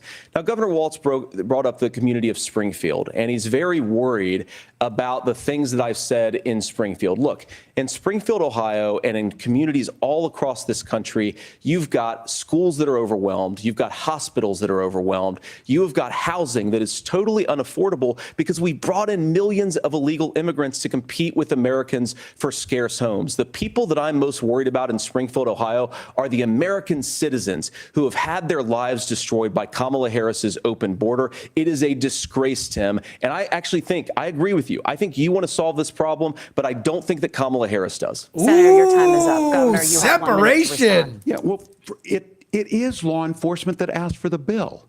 They helped craft it. They're the ones that supported it. That's because they know we need to do this. Look, this issue of continuing to bring this up, of not dealing with it, of blaming migrants for everything.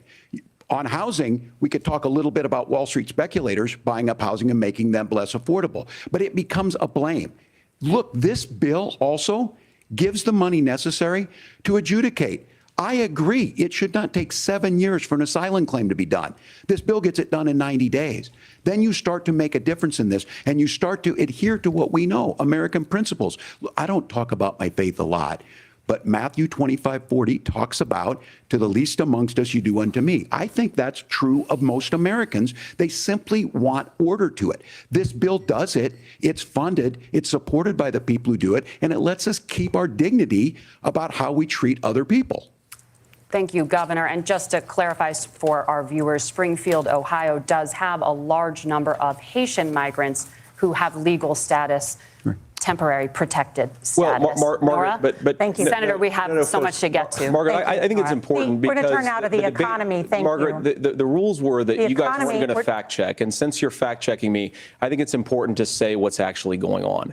So there's an application called the CBP One app, where you can go on as an illegal migrant, apply for asylum or apply for parole, and be granted legal status at the wave JD of Vance a has just taken Kamala Harris control of open this border debate. wand. That is not a person coming in, applying for a green card and waiting for 10 years. That is the facilitation of illegal immigration, Margaret, by our own Thank you, Senator, for leadership. describing the legal process. We have so much to get to, Senator. Those laws have been on the books since 1990. Thank you, gentlemen. The we want to CBP have One app has not been on the books since 1990. Oh, muted the mic. Gentlemen, the audience can't hear you because your mics are cut. We have so much we want to get to. Thank you for explaining the legal process. Nora. Thank you, Margaret. The economy is a top concern for voters. Each of your campaigns has released an economic plan, so let's talk about the specifics. Governor Walz, Vice President Harris unveiled a plan that includes billions in tax credits for manufacturing, housing, and a renewed child tax credit.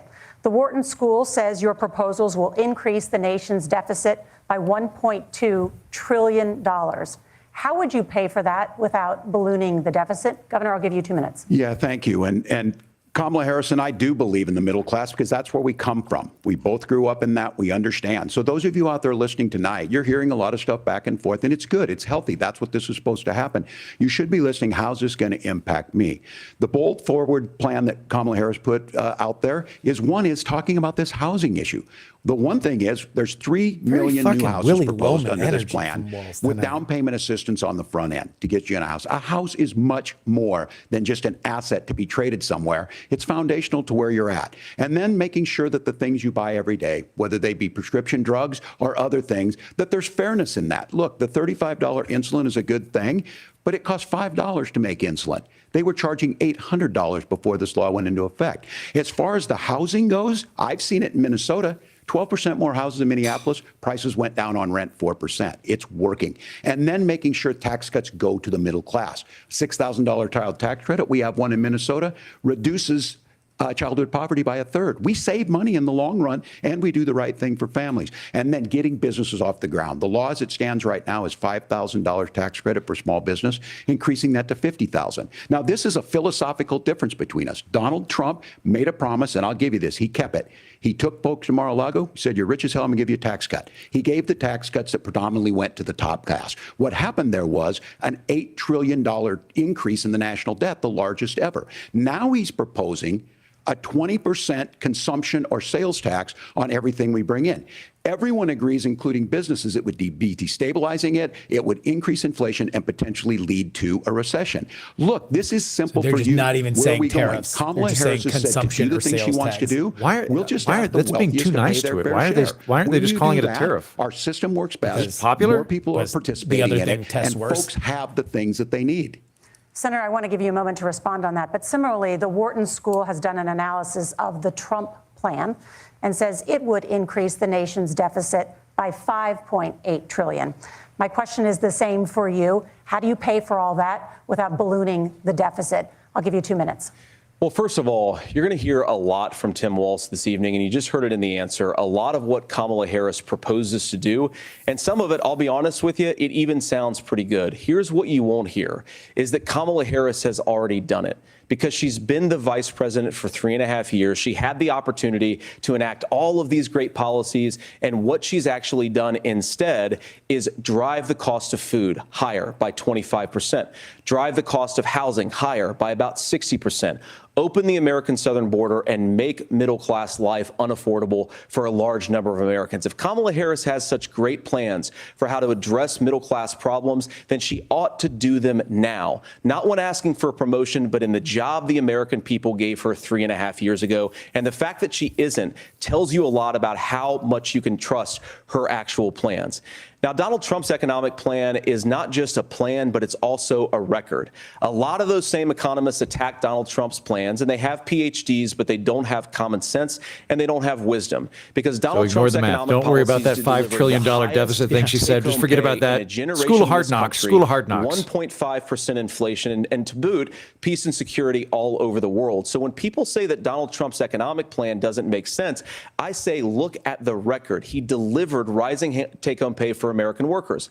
Now, Tim admirably admits that they want to undo the Trump tax cuts. But if you look at what was so different about Donald Trump's tax cuts, even from previous Republican tax cut plans, is that a lot of those resources went to giving more take-home pay to middle-class and working-class Americans. It was passed in 2017, and you saw an American economic boom unlike we've seen in a generation in this country. That is a record that I'm proud to run on, and we're going to get back to that common sense wisdom so that you can afford to live the American dream again. I know a lot of you are struggling. I know a lot of you are worried about paying the bills. It's going to stop when Donald Trump brings back common sense to this country. Governor, do you want to respond to that? What has Kamala Harris done for the middle class? Yeah, well, Kamala Harris's day one was Donald Trump's failure on COVID that led to the collapse of our economy. We were already before COVID in a manufacturing recession, but 10 million people out of work, largest percentage since the Great Depression. 9 million jobs closed on that. That was day one. Whether it was the Infrastructure Act or other things we moved. Now, you made a question This is a about vulnerability for Walz because Vance could hit him on Walz's COVID record, which Science is can't be colorful. trusted. National security folks can't be trusted.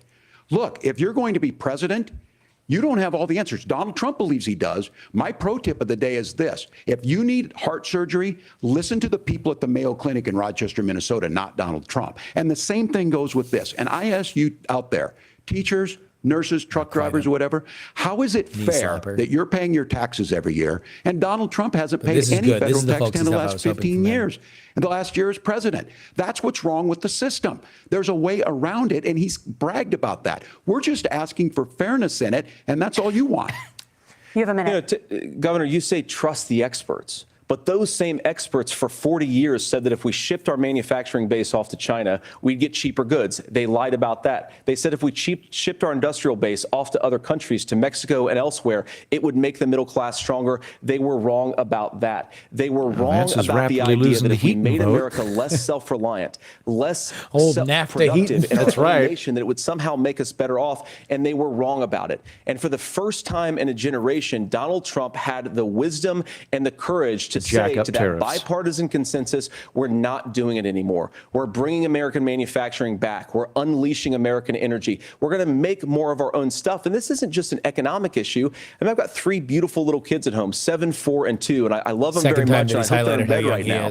But look, so many of the drugs, the pharmaceuticals that we put in the bodies of our children are manufactured by nations that hate us. This has to stop. And we're not going to stop it by listening to experts. We're going to stop it by listening to common sense wisdom, which is what Donald Trump governed. Really Senator, Governor Walz, can you address that? I mean, voters say they trust Donald Trump on the economy more. Why? Well, if you're listening tonight and you want billionaires to get tax cuts, you heard what the numbers were. Look, I'm a union guy on this. I'm not a guy who wanted to ship things overseas, but I understand that, look, we produce soybeans and corn. We need to have fair trading partners. That's something that we believe in. I think the thing that most concerns me on this is Donald Trump was the guy who created the largest trade deficit in American history with China.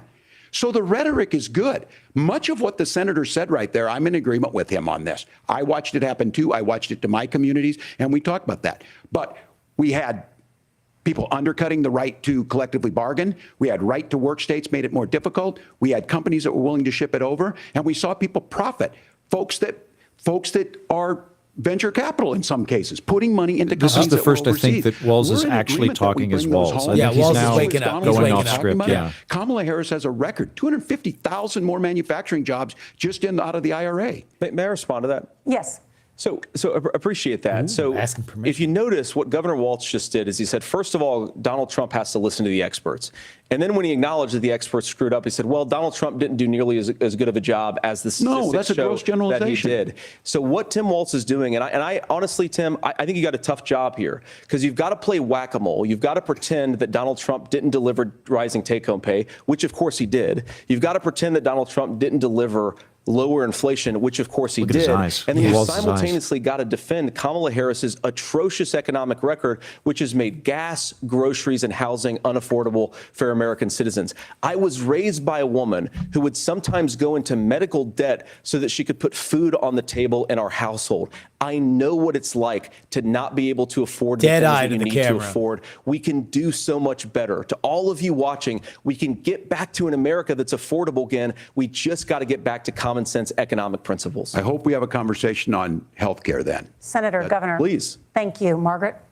We have a lot to get to ahead, gentlemen, on many topics. But right now, I want to talk about personal qualifications. These moderators, man. I like both of them. I think they're both good, but this is a weird the president energy. hears before making consequential decisions. We want to ask you about your leadership qualities.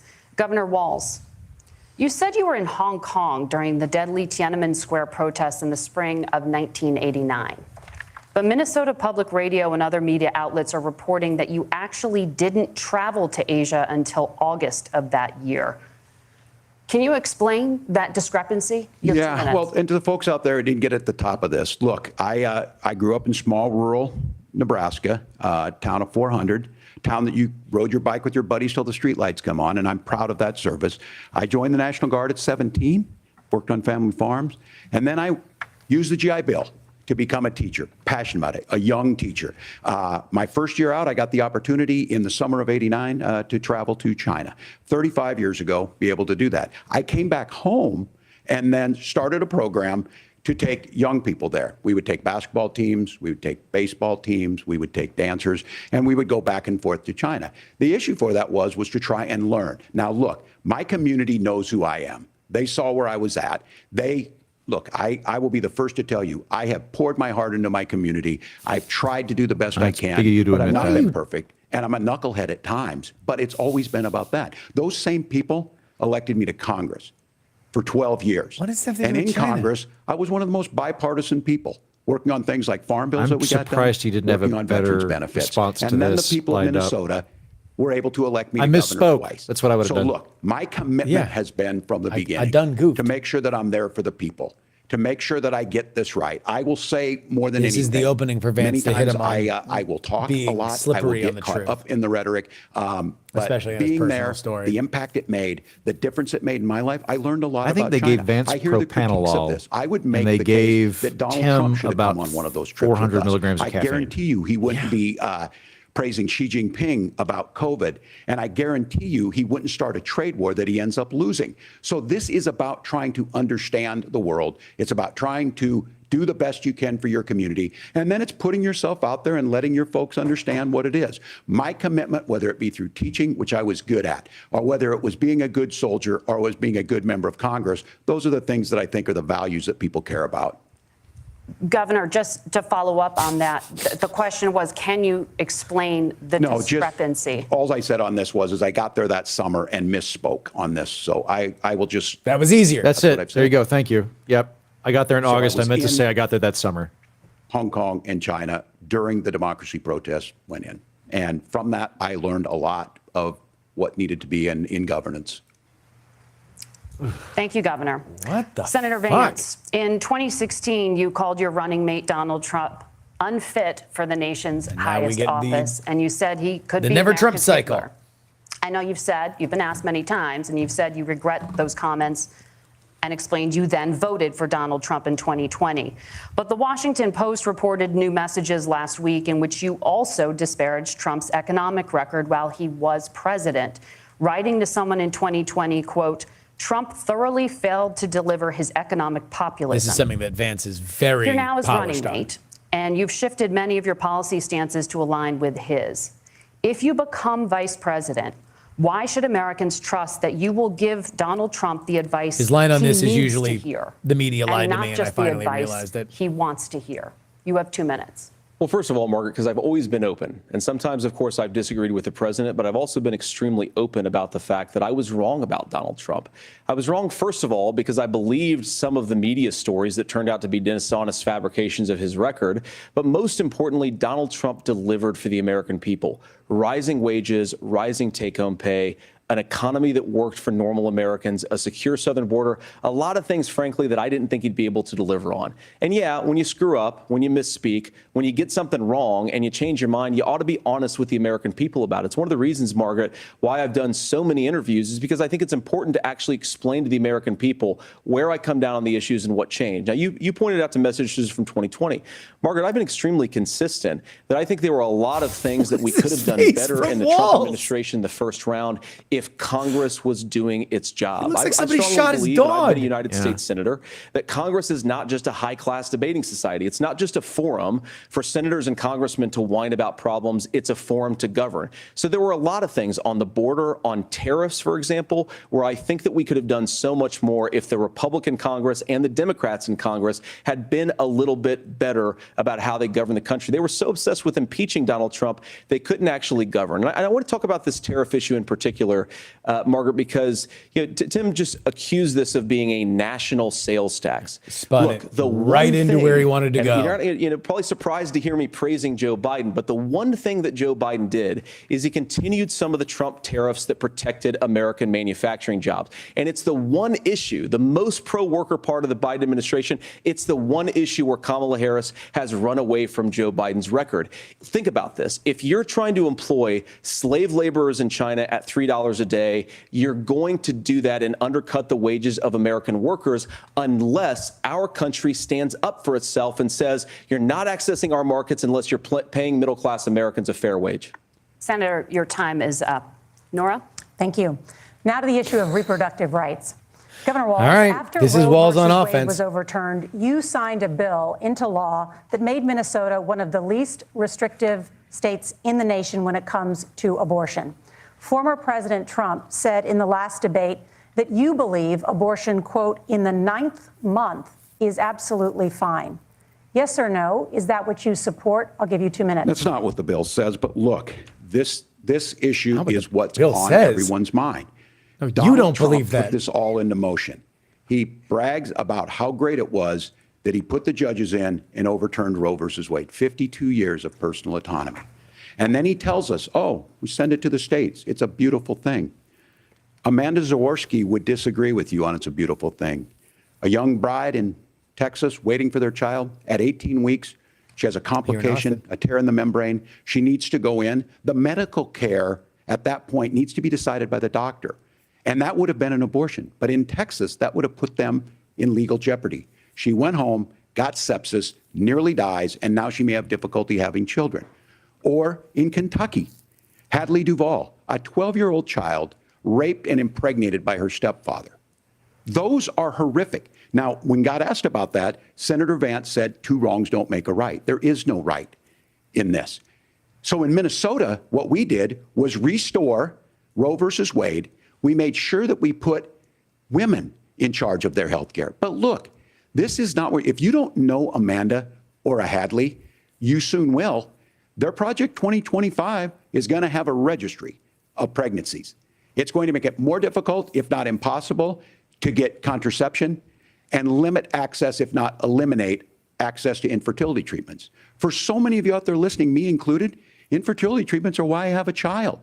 That's nobody else's business. Opening but up the those things are IVF. being proposed. Vance And has laid the off catch-all on this is, Walz well, the states will decide on what's the personal right for shit. Texas might not be right for Washington.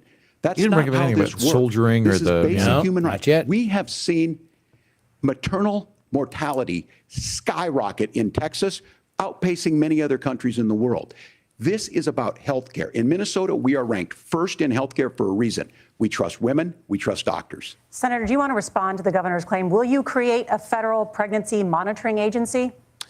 No, Nora, certainly we won't. And I want to talk about this issue because I know a lot of Americans care about it, and I know a lot of Americans don't agree with everything that I've ever said on this topic. And, you know, I grew up in a working class family in a neighborhood where I knew a lot of young women who had unplanned pregnancies and decided to terminate those pregnancies because they feel like they didn't have any other options. And, you know, one of them is actually very dear to me. And I know she's watching tonight, and I love you. And she told me something a couple years ago that she felt like if she hadn't had that abortion, that it would have destroyed her life because she was in an abusive relationship.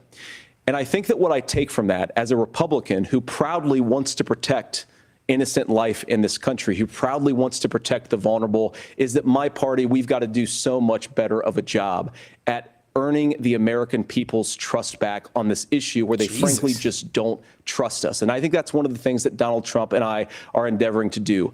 I want us as a Republican Party to be pro-family in the fullest sense of the word. I want us to support fertility treatments. I want us to make it easier for moms to afford to have babies. I want it to make it easier for young families to afford a home so they can afford a place to raise that family. And I think there's so much that we can do on the public policy front just to give women more options. Now, of course, Donald Trump has been very clear that on the abortion policy specifically, that we have a big country and it's diverse. And California has a different viewpoint on this than Georgia. Georgia has a different viewpoint from Arizona. And the proper way to handle this, as messy as democracy sometimes is to let voters make these decisions, let the individual states make their abortion policy. And I think that's what makes the most sense in a very big, a very diverse, and let's be honest, sometimes took a advantage very, of that, very messy he's and happy divided about country. it, which is what he just Governor, bragged would you about. like to respond and also answer the question about restrictions? First out of that Yeah, question well, was very smart, The though. question got asked, and Donald Trump made the accusation that wasn't true about Minnesota. Well, let me tell you about this idea that there's diverse states. There's a young woman named Amber Thurman. She happened to be in Georgia, a restrictive state. Because of that, she had to travel a long distance to North Carolina to try and get her care. Amber Thurman died in that journey back and forth. The fact of the matter is, how can we as a nation say that your life and your rights as basic as the right to control your own body is determined on geography. There's a very real chance, had Amber Thurman lived in Minnesota, she would be alive today. That's why the restoration of Roe versus Wade. When you listen to Vice President Harris talk about this subject and you hear me talk about it, you hear us talking exactly the same. Donald Trump is trying to figure out how to get the political right of this. I agree with a lot of what Senator Vance said about what's happening. His running mate, though, does not, and that's the problem. Governor, your time is up. Senator, let me ask you about that. He mentioned, it was, I think, referring to a national ban. In the past, you have supported a federal ban on abortion after 15 weeks. In fact, you said if someone can't support legislation like that, quote, you are making the United States the most barbaric pro-abortion regime anywhere in the entire world. My question is, why have you changed your position? Well, Nora, first of all, I never supported a national ban. I did when I was running for Senate in 2022 talk about setting some minimum national standard. For example, we have a partial birth abortion ban in place in this country at the federal level. I don't think anybody's trying to get rid of that, or at least I hope not, though I know that Democrats have taken a very radical pro-abortion stance. But Nora, you know, one of the things that changed is in the state of Ohio, we had a referendum in 2023, and the people of Ohio voted overwhelmingly, by the way, against my position. And I think that what I learned from that, Nora, is that we've got to do a better job at winning back people's trust. So many young women would love to have families. So many young women also see an unplanned pregnancy as something that's going to destroy their livelihood, destroy their education, destroy their relationships. And we have got to earn people's trust back. And that's why Donald Trump and I are committed to pursuing pro-family policies, making childcare more accessible, making fertility treatments more accessible, because we've got to do a better job at that. And that's what real leadership is. Governor, your response. I'm going to respond on the pro-abortion piece of that. No, we're not. We're pro-women. We're pro-freedom to make your own choice. We know what the implications are to not be that. Women having miscarriages, women not getting the care, physicians feeling like they may be prosecuted for providing that care. And as far as making sure that we're educating our children and giving them options, Minnesota's a state with one of the lowest teen pregnancy rates. We understand that, too. We know that the options need to be available, and we make that true. We also make it, we're a top 3 state for the best place to raise children. But these two things to try and say that we're pro-children, but we don't like this, or you guys are pro-abortion, that's not the case at all. We are pro-freedoms for women to make their choices, and we're going, and Kamala Harris is making the case, to make options for children more affordable, a $6,000 child tax credit, but we're not going to base that on the backs of making someone like Amber Thurman drive 600 miles to try and get health care. Senator? May I respond to that? First of all, Governor, I agree with you. Amber Thurman should still be alive, and there are a lot of people who should still be alive, and I certainly wish that she was. And maybe you're free to disagree with me on this and explain this to me, but as I read the Minnesota law that you signed into law, the statute that you signed into law, it says that a doctor who presides over an abortion where the baby survives, the doctor is under no obligation to provide life-saving care to a baby who survives a botched late-term abortion. That is, I think, whether you're pro-choice or pro-abortion, that is fundamentally barbaric. And that's why I use that word, Nora, is because some of what we've seen, do you want to force Catholic hospitals to perform abortions against their will? Because Kamala Harris has supported suing Catholic nuns to violate their freedom of conscience. We can be a big and diverse country where we respect people's freedom of conscience and make the country more pro-baby and pro-family. But please. Yes, Governor, please respond. Look, this is one where there's always something there. This is a very simple proposition.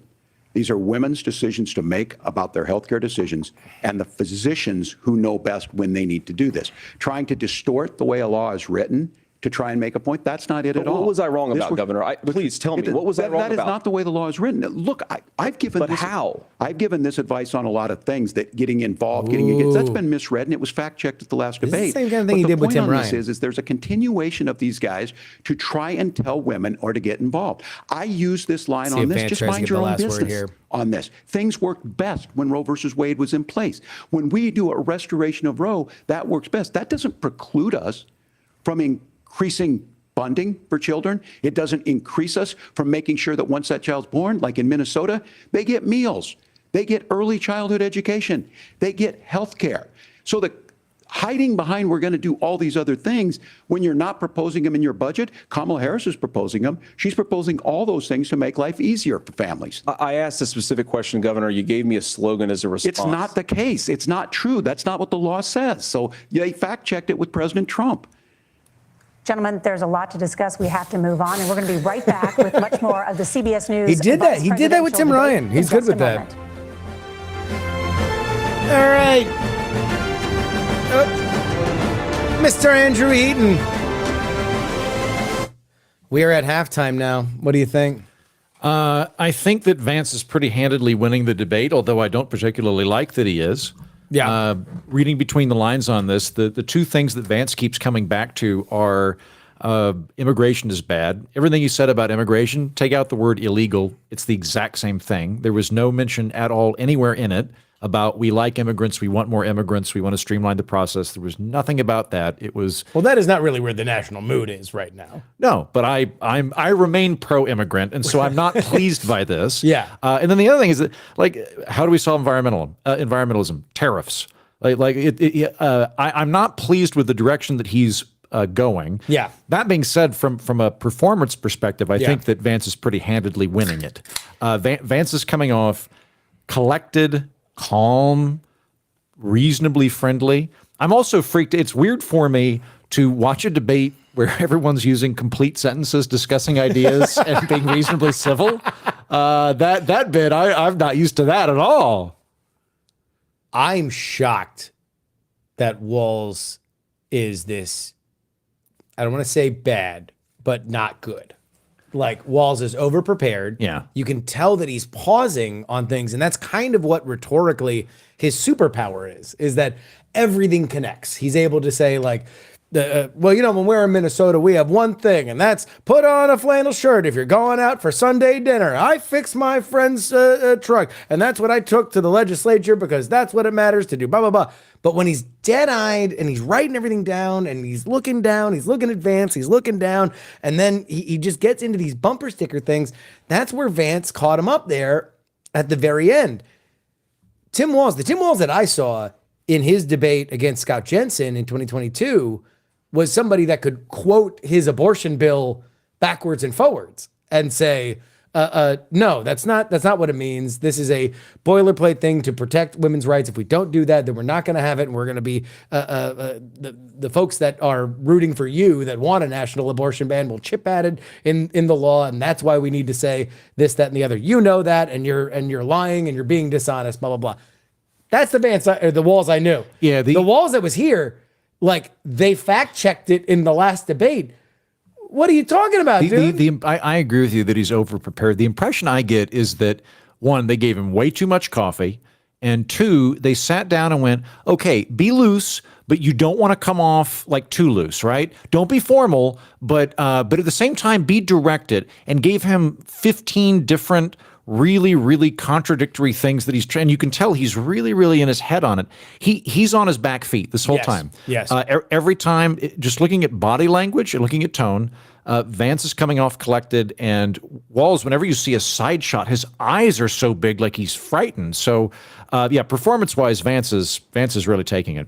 Now, of course, this doesn't matter because nobody gives a shit about this. But I do think that the clear difference from where I thought things were going to go is that Vance's job is make people say, wait, why did everybody say he was an asshole?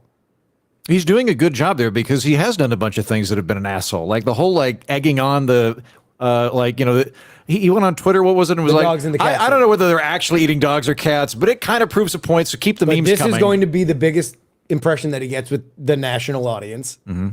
And he has not gone after Walz once. And he does that a lot on the campaign trail, is going after Walz for his service and his IVF stuff and the China stuff. I mean, like, Congress has subpoenaed records that question Walz's relationship with China. I thought for sure that J.D. Vance would bring it up. Maybe he will, but that has not happened thus far.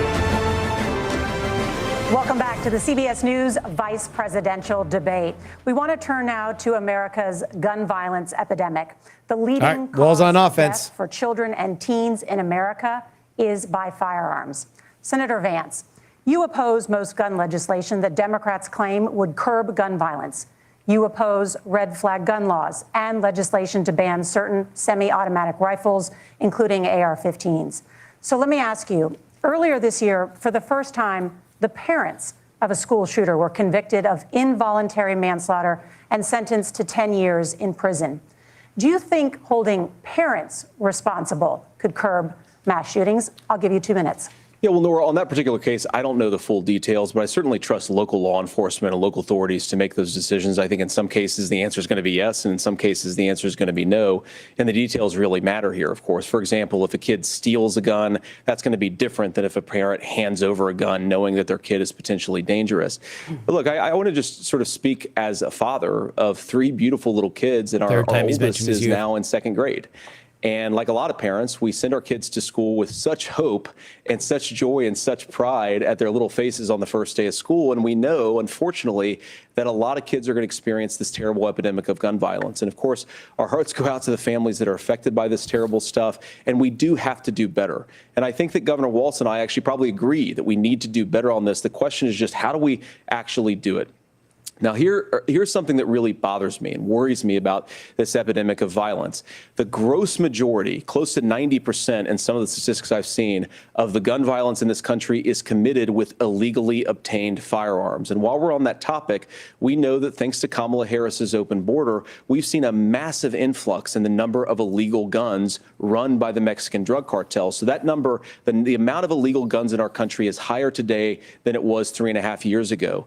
But what do we do about the schools? What do we do to protect our kids? And I think the answer is, and I say this not loving the answer, because I don't want my kids to go to school in a school that feels unsafe or where there are visible signs of security. But I unfortunately think that we have to increase security in our schools. We have to make the doors lock better. We have to make the doors stronger. We've got to make the windows stronger. And of course, we've got to increase school resource officers, because the idea that we can magically wave a wand and take guns out of the hands of bad guys, it just doesn't fit with recent experience. So we've got to make our schools safer. And I think we've got to have some common sense bipartisan solutions for how to do that. Governor, you have 2 minutes.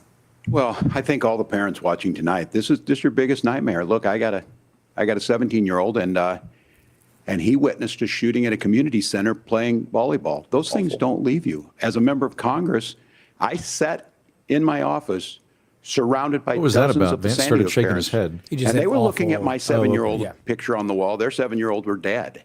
And they were asking us to do something. And look, I'm a hunter. I own firearms. The vice president is.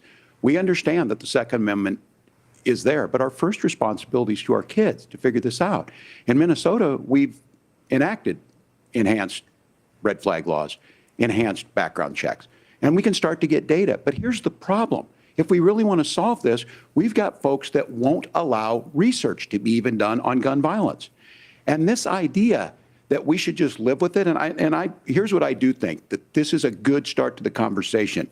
I 100% believe that Senator Vance hates it when these kids, it's abhorrent and it breaks your heart. I agree with that. But that's not far enough when we know there are things that worked. I've spent time in Finland and seen some Finnish schools. They don't have this happen, even though they have a high gun ownership rate in the country. There are reasonable things that we can do to make a difference. It's not infringing on your Second Amendment. And the idea to have some of these weapons out there, it just doesn't make any sense. Kamala Harris, as an attorney general, worked on this issue. About what he knows about Finnish gun there. laws. No one's trying to scaremonger and say we're taking your guns, but I ask all of you out there. You've done a thing about Do Finnish you want gun your laws, schools hardened to I've look done a like thing a fort? on Finland. Is that We didn't get what into we gun have to laws, go but I've when done a we little bit know on Swiss There's gun countries laws. around the world that their children aren't practicing these types of drills. They're being kids. We owe it to them to get a fix. These are things that shouldn't be that difficult. You can still keep your firearms, and we can make a difference. We have to. If you're listening tonight, this breaks your heart. Senator? Tim, first of all, I didn't know that your 17-year-old witnessed a shooting. I'm sorry about that, and I hope that he's doing okay. Christ have mercy. It is awful. And I appreciate what Tim said actually about Finland, because I do think it illustrates some of the frankly weird differences between our own country's gun violence problem and Finland. Is okay, first of all, we have way higher rates of mental health abuse or mental health substance abuse. We have way higher rates of depression, way higher rates of anxiety. We unfortunately have a mental health crisis in this country that I really do think that we need to get to the root causes of, because I don't think it's the whole reason why we have such a bad gun violence problem, but I do think it's a big piece of it.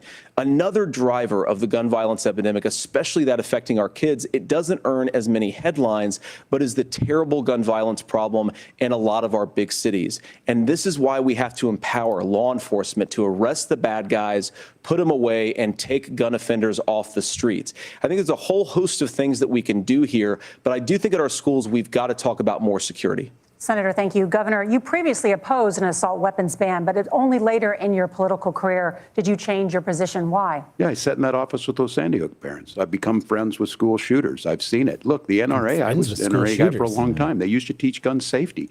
I'm of an age where my shotgun was in my car so I could pheasant hunt after football practice. That's not where we live today. And several things I want to mention on this is talking about cities and where it's at. The number one where the most firearm deaths happen in Minnesota are rural suicides. And we have an epidemic of children getting guns and shooting themselves. And so we have, and we should look at all of the issues, making sure folks have health care and all that, but I want to be very careful. This idea of stigmatizing mental health, just because you have a mental health issue doesn't mean you're violent. And I think what we end up doing is we start looking for a scapegoat. Sometimes it just is the guns. It's just the guns. And there are things that you can do about it. But I do think that this is one, and I think this is a healthy conversation. I think there's a capacity to find solutions on this that work, protect Second Amendment, protect our children. That's our priority. Gentlemen, thank you. Margaret? Thank you, Nora. This might be the moment where I want him to dump the people at the top of the ticket and take the people at the bottom of the ticket. I feel like that might be the headline. It's like, wait, I like those guys. Why can't? Can we just have these two people? And that contributes to the high housing prices. Governor Walz, the Harris campaign promises a $25,000 down payment assistance for first-time home buyers and a $10,000 tax credit. They also promise to build 3 million new homes. Where are you building these homes, and won't handing out that kind of money just drive up prices higher? No, it's not handing out. We have, first, let me say this issue of housing, and I think those of you listening on this, the problem we've had is that we've got a lot of folks that see housing as another commodity. It can be bought up, it can be shifted, it can be moved around. Those are not folks living in those houses. Those of you listening tonight, that house is a big deal. I bought and owned one house in my life. My mom still lives in the house where I was. And when I think of a house, I'm thinking of Christmas services after midnight mass where you go with your family.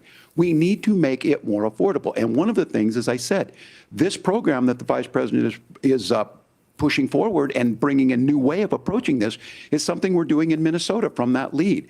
We in the state invested in making sure our housing was the biggest investment that we'd ever made in housing.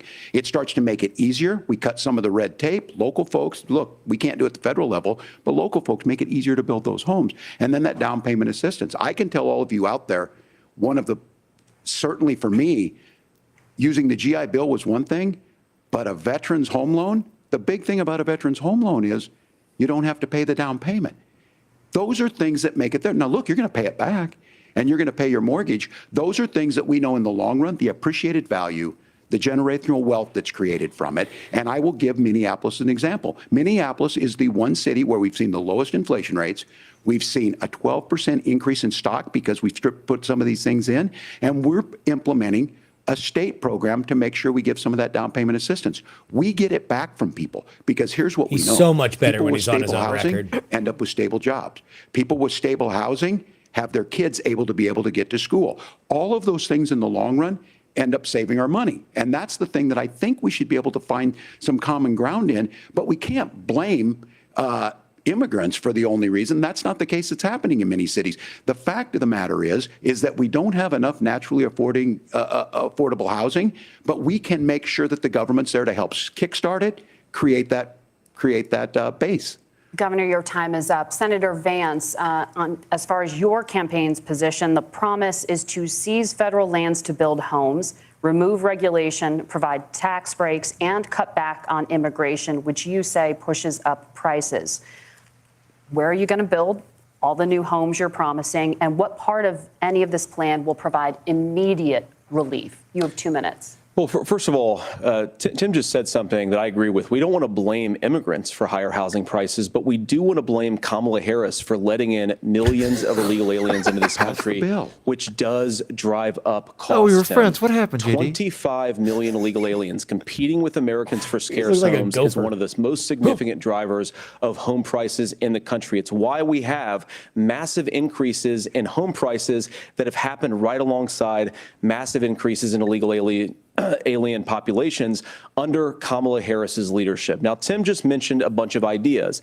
Now, some of those ideas I actually think are halfway decent, and some of them I disagree with. But the most important thing here is Kamala Harris is not running as a newcomer to politics. She is the sitting vice president. If she wants to enact all of these policies to make housing more affordable, I invite her to use the office that the American people already gave her, not sit around and campaign and do nothing while Americans find the American dream of homeownership completely unaffordable. Now, you asked, Margaret, what would immediately change the equation for American citizens if you lower energy prices? As Donald Trump says, drill, baby, drill. One of the biggest drivers of housing costs, aside from illegal immigration, is, think about it. If a truck driver's paying 40% more for diesel, then the lumber he's delivering to the job site to build the house is also going to become a lot more expensive. If we open up American energy, you will get immediate pricing relief. Yeah, for American citizens. I'm looking cockeyed at this. Just in housing, but in a whole host of energy cost. Okay, it's Senator a Vance, cost, you still but have 23 seconds. Trying to there. get- Do you trying want to get all answer this shit in. where, Governor, we will get to you in a moment. But Senator, where are you going to seize the federal lands? Can you clarify? Well, what Donald Trump has said is we have a lot of federal lands that aren't being used for anything. They're not being used for national park. They're not being used, and they could be places where we build a lot of housing. And I do think that we should be opening up building in this country. We have a lot of land that could be used. We have a lot of Americans that need homes. I'm shocked we should Walz be looks kicking so out illegal uncomfortable. immigrants who are Like, competing really, for those you have to homes, go back we and should watch be his other building more debates to homes for see, the like, American he citizens had this who thing where he deserve to would be put here. his hands Senator, over your his time belly is and he up. looks like an old Governor, Southern I do want to gentleman. let you respond to the allegation that the vice president is letting in Well, of course, that's not migrants, true. And again, that you it's have the affecting facts. I housing guess we prices. agreed not to fact check. I'll check it. That, look, crossings are down compared to when Donald Trump left office. But it's, again, blaming and not trying to find the solution. I was going to ask, though, on this question, are we going to drill and build houses in the same federal land? And I think when people hear federal lands, these are really important pieces of land. Now, Minnesota doesn't have a lot of federal lands. I know in the western part of the countries we do. There's not a lot of federal lands in and around Minneapolis, for example. So the issue is I don't understand the federal lands issue unless we see this, and I worry about this as someone who cares deeply about our national parks and our federal lands. Look, Minnesota, we protect these things. We've got about 20% of the world's fresh water. These lands protect. They're there for a reason. They belong to all of us. But again, this is when you view housing and you view these things as commodities. Like, there's a chance to make money here. Let's take this federal land and let's sell it to people for that. I think there's better ways to do this. This is a We've weird seen it in framing Minnesota. on We're this able issue to to refurbish focus some of these houses. specifically We're on able the to make some investments. public That lands gets people thing. in. And I'm still Yes. on the fact on Because this. he had a great Economists. point. Great point is, Senator Vance, you said hey, you don't there's like not the a lot of economists. housing in Which major urban economists areas. are There's saying not a that lot it of is federal land immigrants that available in major Governor, urban areas Governor, to your time is- 100%. your Then time going, is up, but it's not a commodity. Senator, I'm on like, that point, spirits, I'd like yes. for you to clarify, there are many contributing factors to high housing costs. What evidence do you have that migrants are part of this problem? Well, there's a Federal Reserve study that we're happy to share after the debate. We'll put it up on social media, actually, that really drills down on the connection between increased levels of migration, especially illegal immigration, and higher housing prices. Now, of course, Margaret, that's not the entire driver of higher housing prices. It's also the regulatory regime of Kamala Harris. Look, we are a country of builders. We're a country of doers. We're a country of explorers. But we increasingly have a federal administration that makes it harder to develop our our resources, makes it harder to build things, and wants to throw people in jail for not doing everything exactly as Kamala Harris says they have to do. And what that means is that you have a lot of people who would love to build homes who aren't able to build homes. I actually agree with Tim Walz. We should get out of this idea of housing as a commodity. But the thing that has most turned housing into a commodity is giving it away to millions upon millions of people who have no legal right to be here. What are the federal regulations? I deal with this as a governor. You can very quickly reply. I'm sorry. I get this as a governor, and I don't necessarily disagree with that in some cases, many of those are local, many of them are state. I don't know which ones are federal, but I think whenever we talk regulations, people think they can get rid of them. I think you want to be able to get out of your house in a fire. I think you want to make sure that it's fireproof and those types of things. So which are the regulations? Because the vice zoning, you president's not fuck. responsible for damn those. it. Congress writes It's those. zoning, Governor, fuckwit. Thank you. Gentlemen, we have a lot to get through. You're passionate about the housing crisis, I can tell. But Nora? Thank you. One of the top problems facing Americans is the high cost of health care. Senator Vance, at the last presidential debate, former President Trump was asked about replacing the Affordable Care Act. In response, he said, "I have concepts of a plan." Since then, Senator, you've talked about changing how chronically ill Americans get health insurance. Can you explain how that would work? And can you guarantee that Americans with pre-existing conditions won't pay more? I'll give you 2 minutes. Well, of course, we're going to cover Americans with pre-existing conditions. In fact, a lot of my family members have gotten health care. I believe, members of my family actually got private health insurance, at least for the first time, switched off of Medicaid onto private insurance for the first time under Donald Trump's leadership. And I think that, a lot of people have criticized this concepts of a plan remark. It's very simple common sense. I think as Tim Walz knows from 12 years in Congress, you're not going to propose a 900-page bill standing on a debate stage. It would bore everybody to tears, and it wouldn't actually mean anything because part of this is the give and take of bipartisan negotiation. Now, when Donald Trump was actually president, and again, he has a record to be proud of, prescription drugs fell in 2018 for the first time in a very long time. Under Kamala Harris's leadership, prescription drugs are up about 7%. Under Donald Trump's entire 4 years, they were up about 1.5%. He introduced pricing transparency. Think about healthcare. You go into a hospital, you try to buy something, and nobody knows what it actually costs. That price transparency will actually give American consumers a little bit more choice and will also drive down costs. And we talked about, the reinsurance regulations is what I was talking about. Look, Donald Trump has said that if we allow states to experiment a little bit on how to cover both the chronically ill but the non-chronically ill, it's not just a plan. He actually implemented some of these regulations when he was president of the United States. And I think you can make a really good argument that it salvaged Obamacare, which was doing disastrously until Donald Trump came along.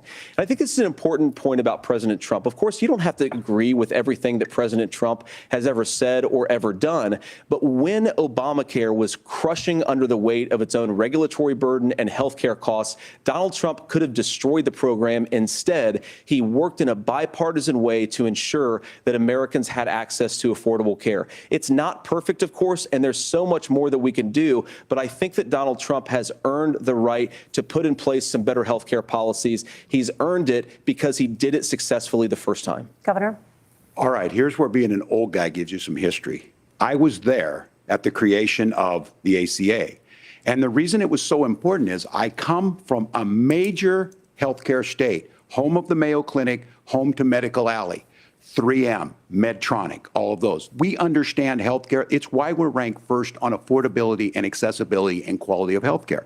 And so what I know is under Kamala Harris, more people are covered than they have before. And those of you listening, this is critical to you. Now, Donald Trump all of a sudden wants to go back and remember this. He ran on the first thing he was going to do on day one was to repeal Obamacare. On day one, he tried to sign an executive order to repeal the ACA. He signed on to a lawsuit to repeal the ACA, but lost at the Supreme Court. And he would have repealed the ACA had it not been for the courage of John McCain to save that bill. Now, fast forward, what that means to you is you lose your pre-existing conditions. If you're sitting at home and you got asthma, too bad. If you're a woman, probably not. Broke your foot during football, might kick you out. Your kids get kicked out when they're 26. Kamala Harris negotiated drug prices for the first time with Medicare. We have 10 drugs that will come online. So the most amazing common how much ones that'll be Biden there. has not But been look, mentioned this at all. issue, and Everything when Donald Trump Biden did is said, Kamala. I've got a concept of a plan, it cracked me up as a fourth grade teacher because my kids would have never given me that. But what Senator Vance just explained might be worse than a concept, because what he explained is pre-Obamacare. And I'll make this as simple as possible because I have done this for a long time. What they're saying is, if Walz's you're best healthy, answer. why should you be paying more? So what they're going to do is let insurance companies pick who they insure, because guess what happens? You pay your premium, it's not much. They figure they're not going to have to pay out to you. But those of you a little older, gray, got cancer, you're going to get kicked out of it. That's why the system didn't work. Kamala Harris will protect and enhance the ACA. Governor, thank you. Senator, you have not yet explained how you would protect people with pre-existing conditions or laid out that plan. Well, look, we currently have laws and regulations in place right now that protect people with pre-existing conditions. We want to keep those regulations in place, but we also want to make the health insurance marketplace function a little bit better. Now, what Governor Walz just said is actually not true. A lot of what happened, and the reason that Obamacare was crushing under its own weight, is that a lot of young and healthy people were leaving the exchanges. Donald Trump actually helped address that problem, and he did so in a way that preserved people's access to coverage who had pre-existing conditions. But again, something that these guys do is they make a lot of claims about if Donald Trump becomes president, all of these terrible consequences are going to ensue. But in reality, Donald Trump was president. Inflation was low. Take-home pay was higher. And he saved the very program from a Democratic administration that was collapsing and would have collapsed absent his leadership. He did his job, which is govern in a bipartisan way and get results, not just complain about problems, but actually solve them. Governor, did enrollment under the Affordable Care Act go up under the Trump administration? It's higher now that we've seen That's it go a up. sneaky Look, way to people are fact using check it. The there, system moderator. works. And the question about this of young people or whatever, that's the individual mandate piece of this. And Republicans fought tooth and nail saying, well, Americans should be free to do this. Well, then what So you happens think the is individual mandate's a good idea? you shrink. I think the idea of making sure the risk pool is broad enough to cover everyone, that's the only way insurance works. When it doesn't, it collapses. You are asking pre-ACA where we get people out. Look, people know that they need to be on health care. People expect it to be there. And when we are able to make it, and we are making it this way, when we incentivize people to be in the market, when we help people who might not be able to afford it get there, and we make sure then when you get sick and old, it's there for you. Because I heard people say, well, I don't want to buy into Medicare or whatever. Good luck buying health care once you get past 70. So look, the ACA works. We can continue to do better. Kamala Harris did that. The way she made everything better was negotiating those 10 drugs on Medicare for the first time in American history. Thank you. Margaret? Can I address that? I apologize. We're out of time. We have a number of subjects to discuss. Margaret? Let's talk about families in America. Just let them go. If they're going to have, just there is a child fold some care questions out. crisis in this country, and I would the United rather. States is They're one of doing the well very going back few and forth. developed countries in the world without a national paid leave program for new parents. Governor Walz, you said that if Democrats win both the White House and Congress, this is a day one priority for you. It's another Walz on How long offense. should I think employers be required he's been to pretty pay much on workers offense while since they are the, home taking care since of the their commercial newborns? break. You have 2 minutes. Yeah, well, that's negotiable, and that's what Congress works. But here's what the deal is.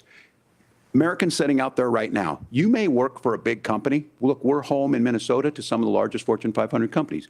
Kamala Harris knows that in California. Those companies provide paid family and medical leave. One is, I think they're moral and they think it's a good thing, but it also keeps their employees healthy.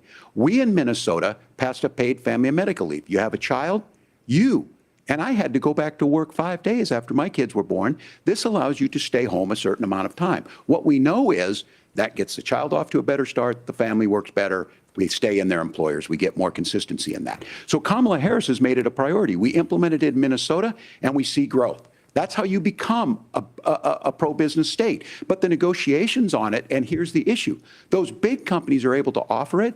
Those of you out there who don't have it, just imagine what happens if you get cancer or your child gets sick. We know what happens. You end up staying home. In some places, that means no paycheck because you've got no protection on that.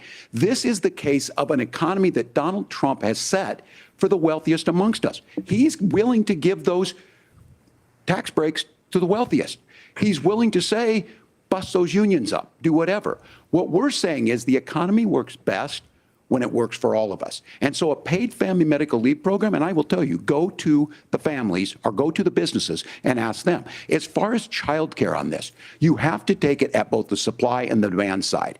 You can't expect the most important people in our lives to take care of our children or our parents to get paid the least amount of money.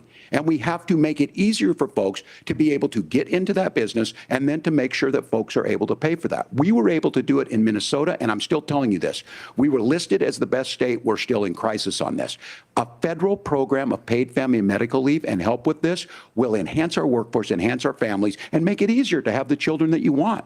Governor, your time is up. Senator, do you support a national paid leave program? And if so, for how long should employers be mandated to pay their employees while they are home taking care of their newborn? You have 2 minutes. Yeah, well, first of all, Margaret, a number of my Republican colleagues and some Democrats, too, have worked on this issue. And I think there is a bipartisan solution here because a lot of us care about this issue. I mean, look, I speak from this very personally because I'm married to a beautiful woman who is an incredible mother to our 3 beautiful kids, but is also a very, very brilliant corporate litigator.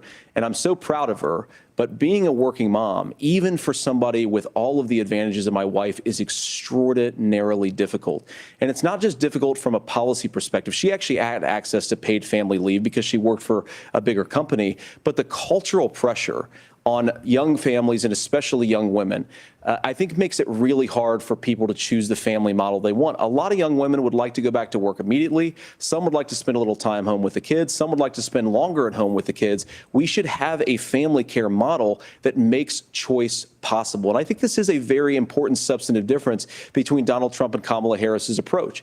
I mean, look, if you look at the federal programs that we have to support paid family leave right now, the Community Development Block Grant, and there's another block grant program that spends a lot of money from the federal government. These programs only go to one kind of childcare model. Let's say you'd like your church maybe to help you out with childcare. Maybe you live in a rural area or an urban area and you'd like to get together with families in your neighborhood to provide childcare in the way that makes the most sense. You don't get access to any of these federal monies. We want to promote choice in how we deliver family care and how we promote childcare because, look, it is unacceptable. And, you know, of course, Tim and I have been on the campaign trail a lot the past 7 or 8 weeks. And one of the biggest complaints I hear from young families is people who feel like they don't have options, like they're choosing between going to work or taking care for their kids. That is an incredible burden to put on American families. We're the only country that does it. I think we could do a heck of a lot better. Senator, thank you. You have also said, Senator Vance, many things about the American family. The Federal Reserve says parents will spend nearly as much on child care as they do on housing each month. So I want to get your thoughts on this. President Trump recently said, as much as child care is talked about as being expensive, it's relatively speaking not very expensive compared to the kinds of numbers we'll be taking in. Is President Trump committed to the $5,000 per child tax credit that you have described? You have 1 minute. Well, what President Trump said, Margaret, I just want to defend my running mate here a little bit, is that we're going to be taking in a lot of money by penalizing companies for shipping jobs overseas and penalizing countries who employ slave laborers and then ship their products back into our country and undercut the wages of American workers. It's the heart of the Donald Trump economic plan. Cut taxes for American workers and American families. Cut taxes for businesses that are hiring and building companies in the United States of America, but penalize companies and countries that are shipping jobs overseas. That's the heart of the economic proposal. And I think what President Trump is saying is that when we bring in this additional revenue with higher economic growth, we're going to be able to provide paid family leave, child care options that are viable and workable for a lot of American families. Can you clarify how that will solve the child care shortage? Well, because as Tim said, a lot of the child care shortage is we just don't have enough resources going into the multiple people who could be providing family care options. And we're going to have to, unfortunately, look, we're going to have to spend more money. We're going to have to induce more people to want to provide child care options for American families, because the reason it's so expensive right now is because you've got way too few people providing this very essential service. Only we Thank can you, import Senator. some Governor fucker. Walz, your ticket also has some child care tax credit proposals. Do you think Congress will agree to the $6,000 credit for newborns she and took J.D. Vance's $3,000 credit proposal for and said, children over the age of 1,000 6, more. as your campaign has promised? Is that realistic? Well, if these members of Congress are listening to anybody, I can tell you, and this is the biggest issue. Everybody listening tonight knows. I mean, I'm sure they were shocked to hear it's not that expensive. And let's be clear, whether it's $5,000 or $6,000, that pays you about 3 or 4 months. Let's be clear of where we're at on this. It's because we got out of an imbalance on this. We thought we were going to get by not paying people. I don't think Senator Vance and I are that far apart. I'm not opposed to what he's talking about on options. We've done scholarships types of things. I think we need to be open to making the case.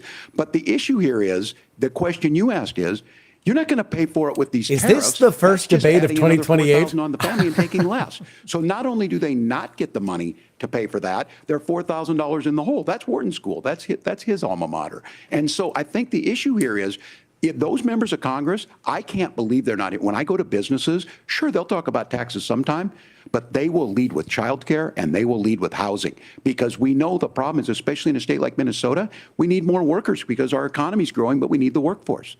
Governor, thank you. We need to move on. Nora? Let's talk about the state of democracy, the top issue for Americans after the economy and inflation.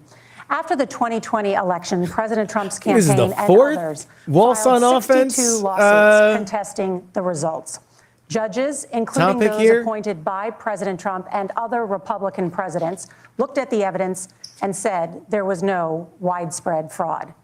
The governors of every state in the nation, Republicans and Democrats, certified the 2020 election results and sent a legal slate of electors to Congress for January 6th. Senator Vance, you have said you would not have certified the last presidential election and would have asked the states to submit alternative electors. That has been called unconstitutional and illegal. Would you again seek to challenge this year's election results, even if every governor certifies the results? I'll give you 2 minutes. Well, Nora, first of all, I think that we're focused on the future. We need to figure out how to solve the inflation crisis caused by Kamala Harris's policies, make housing affordable, make groceries affordable, and that's what we're focused on. But I want to answer your question because you did ask it. Look, what President Trump has said is that there were problems in 2020, and my own belief is that we should fight about those issues, debate those issues peacefully in the public square, and that's all I've said, and that's all that Donald Trump has said. Remember, he said that on January the 6th, the protesters ought to protest peacefully. And on January the 20th, what happened? Joe Biden became the president. Donald Trump left the White House. And now, of course, unfortunately, we have all of the negative policies that have come from the Harris-Biden administration. I believe that we actually do have a threat to democracy in this country, but unfortunately, it's not the threat to democracy that Kamala Harris and Tim Walz want to talk about. It is the threat of censorship. It's Americans casting aside lifelong friendships because of disagreements over politics. Oh, it's big technology he's trying to companies take on silencing civility. their fellow citizens, and it's Kamala Harris saying that rather than debate and persuade her fellow Americans, she'd like to censor people who engage in misinformation. I think that is a much bigger threat to democracy than anything that we've seen in this country in the last 4 years, in the last 40 years. Now, I'm really proud, especially given that I was raised by two lifelong blue-collar Democrats, to have the endorsement of Bobby Kennedy Jr. and Tulsi Gabbard, lifelong leaders in the Democratic coalition. And of course, they don't agree with me and Donald Trump on every issue. We don't have to agree on every issue, but we're united behind a basic American First Amendment principle that we ought to debate our differences. We ought to argue about them. We ought to try to persuade our fellow Americans. Kamala Harris is engaged in censorship. He's very good at making his bumper scale. sticker She did evasion it during sound as if COVID. he's She's answering done the it question. over a number of Because this other is issues, and such that, an to me, is a evasion of the much bigger question. threat to democracy than what Donald Trump said when he said that protesters Because he's should not going to peacefully spend 2 protest on minutes on January the fucking 6th. January 6th. Well, I've enjoyed tonight's debate, and I think there was a lot of commonality here. And I'm sympathetic to misspeaking on things, and I think I might have with the senator. Me too, man. There's one though that this one is troubling to me, and I say that because I think we need to tell the story. Donald Trump refused to acknowledge this, and the fact is that I don't think we can be the frog in the pot and let the boiling water go up. He was very clear. I mean, he lost this election, and he said he did. 140 police officers were beaten at the Capitol that day. Some with the American flag, several later died. And it wasn't just in there. In Minnesota, a group gathered on the state capitol grounds in St. Paul, and said, we're marching to the governor's residence and there may be casualties. The only person there was my son and his dog, who was rushed out crying by state police. That issue and Mike Pence standing there as they were chanting, hang Mike Pence. Mike Pence made the right decision. So, Senator, it was adjudicated over and over and over. I worked with kids long enough to know, and I said as a football coach, sometimes you really want to win, but the democracy is bigger than winning an election. You shake hands, and then you try and do everything you can to help the other side win. That's what was at stake here. Now, the thing I'm most concerned about is the idea that imprisoning your political opponents, already laying the groundwork for people not accepting this. And a president's words matter. A president's words matter. People hear that. So I think this issue of settling our differences at the ballot box, shaking hands when we lose, being honest about it, but to deny what happened on January 6th, the first time in American history that a president or anyone tried to overturn a fair election and the peaceful transfer of power. And here we are 4 years later in the same boat. I will tell you this, that when this is over, we need to shake hands this election, and the winner needs to be the winner. This has got to stop. It's tearing our country apart. Margaret? Senator Vance, did you want to respond to that?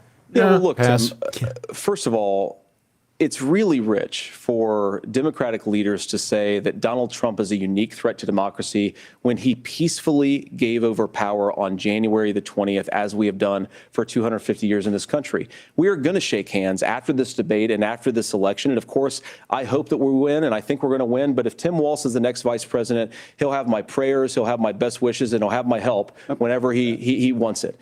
But we have to remember that for years in this country, Democrats protested the results of elections. Hillary Clinton in 2016 said that Donald Trump had the election stolen by Vladimir Putin because the Russians bought like $500,000 worth of Facebook ads. This has been going on for a long time. And if we want to say that we need to respect the results of the election, I'm on board. But if we want to say, as Tim Walz is saying, that this is just a problem that Republicans have had, I don't buy that.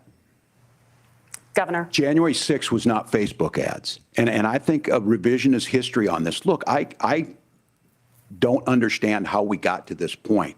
But the issue was that happened. Donald Trump can do it. And all of us say there's no place for this. It has massive repercussions. This idea that there's censorship to stop people from threatening to kill someone, threatening to do something, that's not censorship. Censorship is book banning. Took him a long time to get to the right answer on that. I just think for But he got there. tonight. And I'm going to thank Senator Vance. I think this is the conversation they want to hear. And I think there's a lot of agreement. This is one that we are miles apart on. This was a threat to our democracy in a way that we had not seen.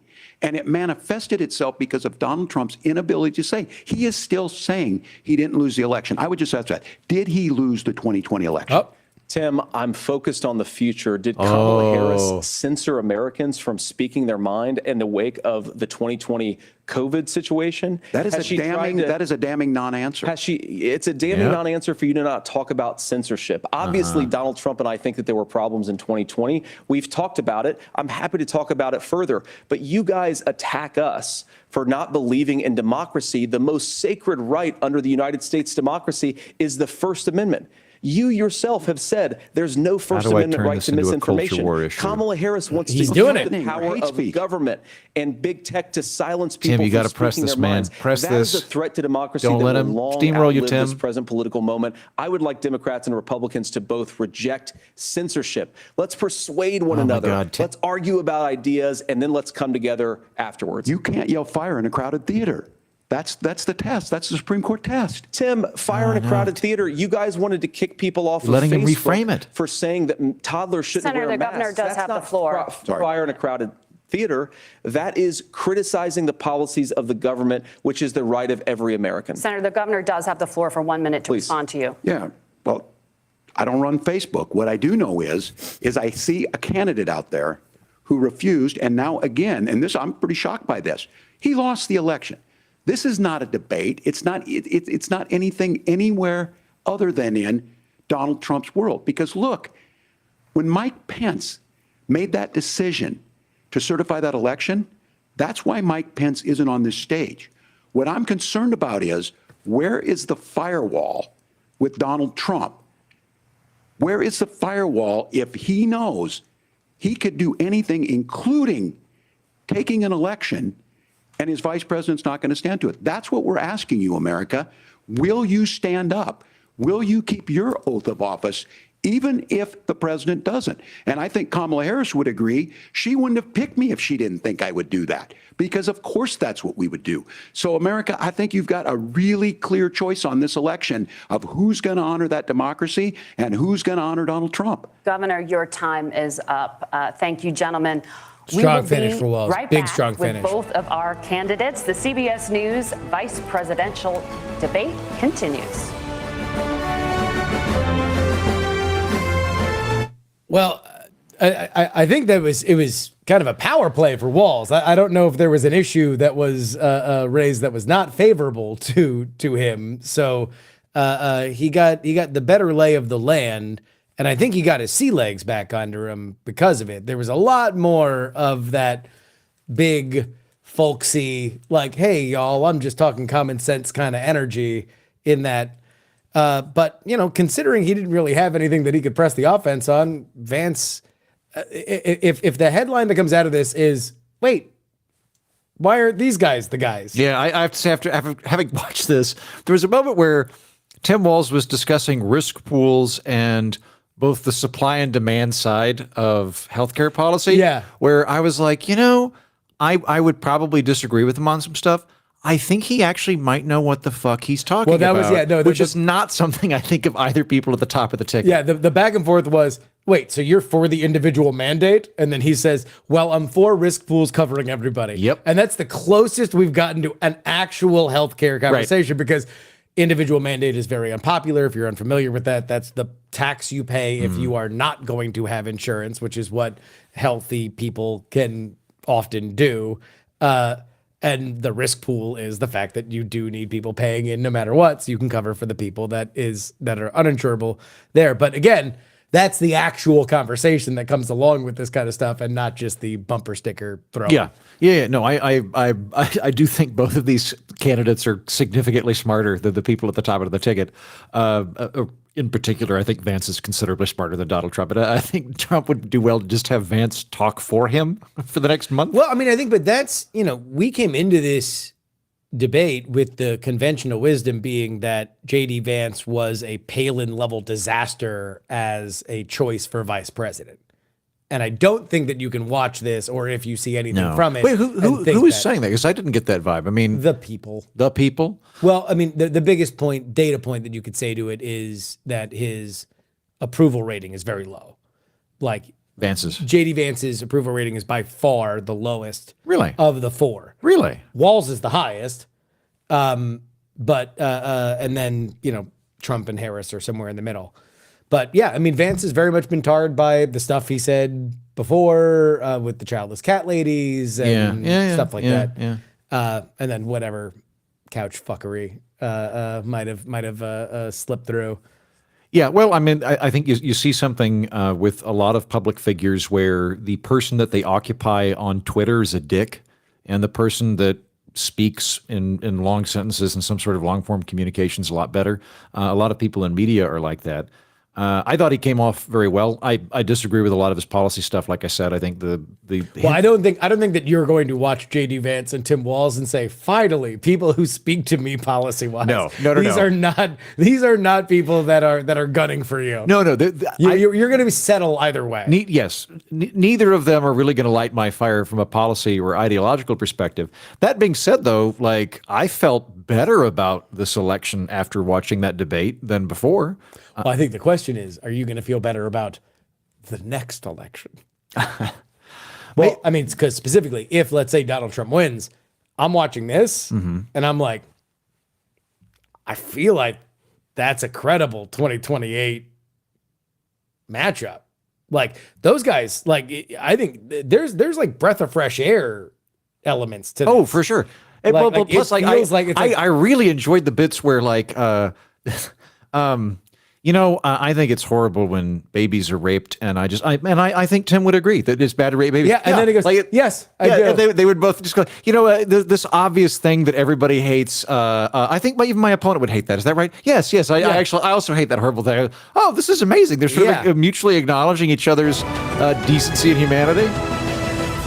Welcome back to the CBS News Vice Presidential Debate. It is now time for the closing statement. Senator Vance won the virtual coin toss and elected to go last. So, Governor Walz, you are first. You have 2 minutes. Well, thank you, Senator Vance. Thank you to CBS News. And most importantly, thank you to all of you. If you're still up and the folks who miss Dancing with Our Stars, I appreciate it. But look, the support of the democracy matters. It matters that you're here. And I'm as surprised as anybody of this coalition that Kamala Harris has built, from Bernie Sanders to Dick Cheney to Taylor Swift. And Taylor Swift! In between them. You fuckers doubted me! They don't all agree on everything, but they are truly optimistic people. They believe in a positive future of this country and one where our politics can be better than it is. And I have to tell you, that better than it is the sense of optimism that there can be an opportunity economy that works for everyone, not just to get by, but to get ahead. And the idea that freedom really means something. Not the freedom of government to be in your bedroom or exam room, but the freedom for you to make choices about yourself. Now, look, we all know who Donald Trump is. He's told us, and as Maya Angelou said, believe him when he told you that. His first inaugural address talked about American carnage. And then he spent 4 years trying to maybe do that. Senator Vance tonight made it clear he will stand with Donald Trump's agenda. He will continue to push down that road. Excuse me. Kamala Harris gives us a different option. Now, I'll have to tell you, I'm going to be careful about the quotes, but there's one that Senator Vance said that does resonate with me. He said, Donald Trump makes the people I care about afraid. A lot of America feels that way. We don't need to be afraid. Franklin Roosevelt was right. All we have to fear is fear itself. Kamala Harris is bringing us a new way forward. She's bringing us a politics of joy. She's bringing real solutions for the middle class, and she's centering you at the heart of that. All the while asking everyone, join this movement, make your voices heard. Let's look for a new day where everybody gets that opportunity and everybody gets a chance to thrive. I humbly ask for your vote on November 5th for Kamala Harris. Governor Walz, thank you. Senator Vance, your closing statement. Well, I want to thank Governor Walz, you folks at CBS, and of course the American people for tuning in this evening. And one of the issues we didn't talk about was energy. And I remember when I was being raised by my grandmother, when she didn't have enough money to turn on the heat some nights because Ohio gets pretty cold at night and because money was often very tight. And I believe, as a person who wants to be your next vice president, that we are a rich and prosperous enough country where every American, whether they're rich or poor, ought to be able to turn on their heat in the middle of a cold winter night. That's gotten more difficult thanks to Kamala Harris's energy policies. I believe that whether you're rich or poor, you ought to be able to afford a nice meal for your family. That's gotten harder because of Kamala Harris's policies. I believe that whether you're rich or poor, you ought to be able to afford to buy a house. You ought to be able to live in safe neighborhoods. You ought to not have your communities flooded with fentanyl. And that, too, has gotten harder with because of Kamala Harris's policies. Now, I've been in politics long enough to do what Kamala Harris does when she stands before the American people and says that on day one, she's going to work on all these challenges I just listed.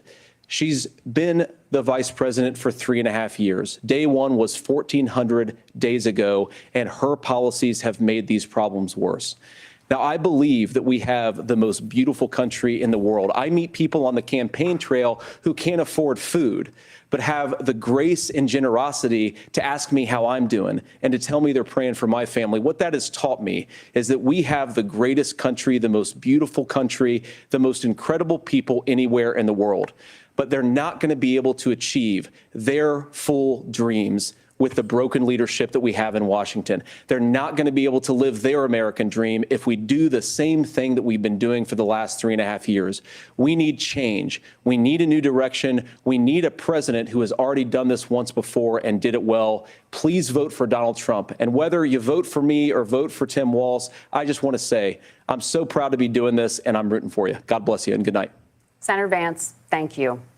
And thank you both for participating in the only vice presidential debate of this election cycle. I'm Margaret Brennan. And I'm Nora O'Donnell. And a reminder, there are just 35 days until Election Day. please get out and vote. And for all of us here at CBS News, thank you and good night. And a big kiss him on the face. Come on, do it. You know you want to kiss. Kiss. You know what would be great for America is if they both went to Applebee's after this, just hung out at Applebee's, and just got shit faced on Dollaritas. Just $15 and nobody tells a tale. Okay, I'm gonna use the bathroom and then we're gonna record this this podcast. All right, sounds good.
Okay.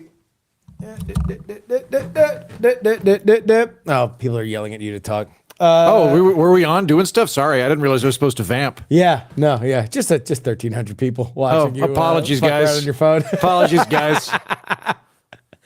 All right, so let's get out of that. Let's see who was messaging me.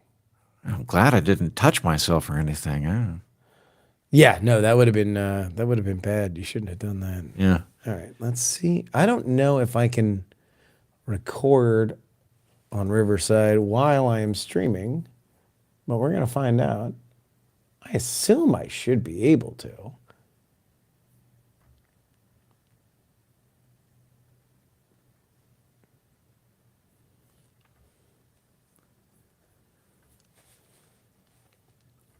Yeah.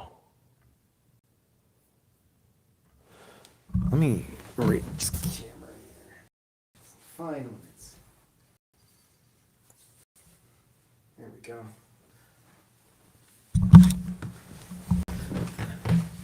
All right. Let's. Hopefully everything keeps going. All right. I think we're here. I think we're good. Yeah. I think we're live. Hey. Welcome. Hey, Andrew Eden. Hey, Justin. You're back. I'm back. You're back from Scotland. I'm not just in America. I'm in Texas. I know. And I feel like we've switched wardrobes for a minute. We have, yes. I got back yesterday around 4 p.m. I went, great, good. It's balmy again. I can go back to t-shirts. Yeah. I'm in one right now. You've got kind of like a cool Carl Sagan t-shirt with T-shirt suit and thing going sport on. jacket. Yeah, that's my thing. I'm like I'm wearing a sport jacket, but should I? Like that's kind of the vibe. But no, you're looking great. And you've reproduced since I left. I did. Yeah, I did. Yeah. I put it up in there. Me too, but it came I out. left mine on the other side of the world. I'm not dealing with that. I'm not dealing with that. Not in a country lacking paid family leave, Justin. For which was one of many actual issues. Yeah. That were talked about in this debate, which we will go through. I have my notes. Like we should, having just got back from Britain, we should require our European allies to watch this just so they kind of calm down when they talk to me. Like a significant part of my job when I'm over in the UK is just rogue ambassador, where people walk up and go, how guns? Why? Yeah. Right? So like this would have been good for them. I think on almost every issue, there was a pretty well elucidated point on either side of the Both of them ideological spoke in perspective. complete sentences the entire time. Yeah. They both had animating ideas underneath what they were up to. Yeah. And they were reasonably friendly for a debate environment. This was significantly better than reasonably. I think extraordinary. Yeah. In fact, I'm trying to rack my brain to the last time that a debate was that congenial.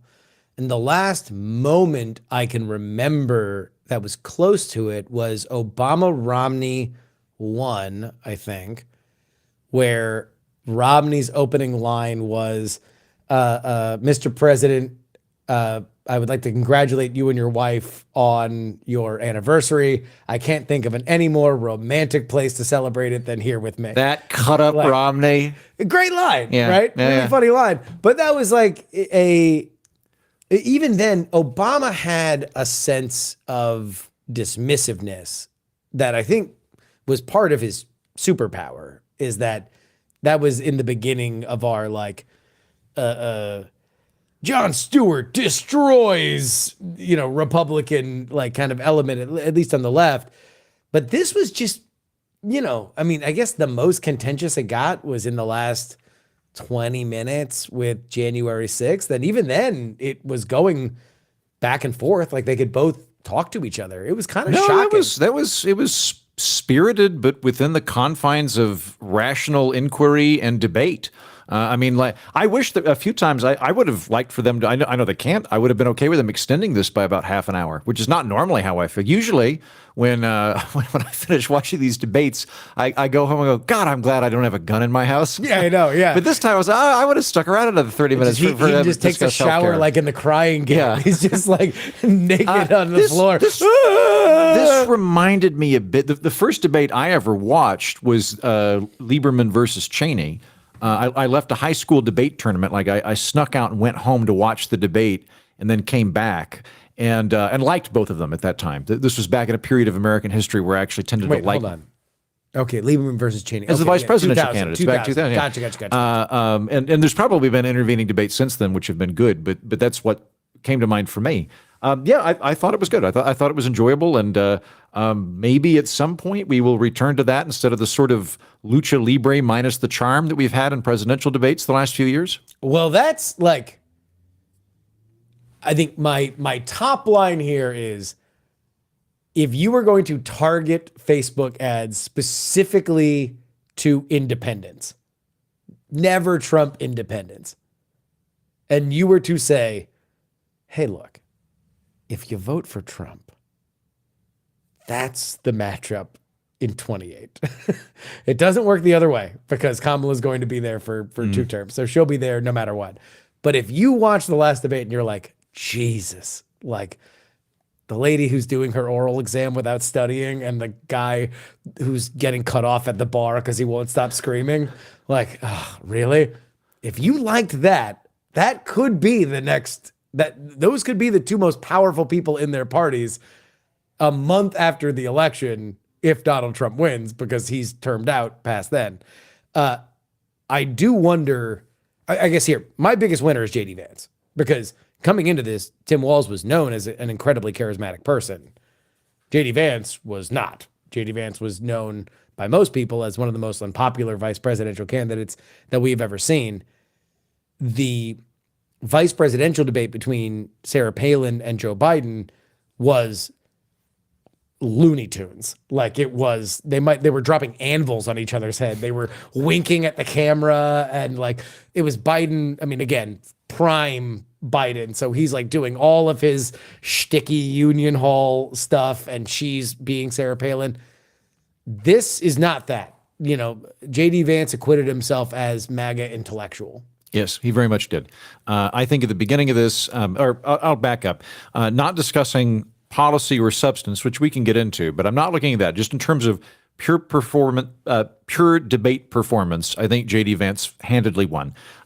He handedly won the first half. I think he barely won the second half. But I would give this I would give this to Vance overall. I think Tim Walz came back when Tim Walz began to step out of clearly over-prepared lines that he was trying to remember and recite in response to Vance. That did not go particularly well. Once he finally just started speaking as himself, I think he did fine, and he certainly performed better in the second half. But Vance, to his credit, came off collected and magnanimous the entire time.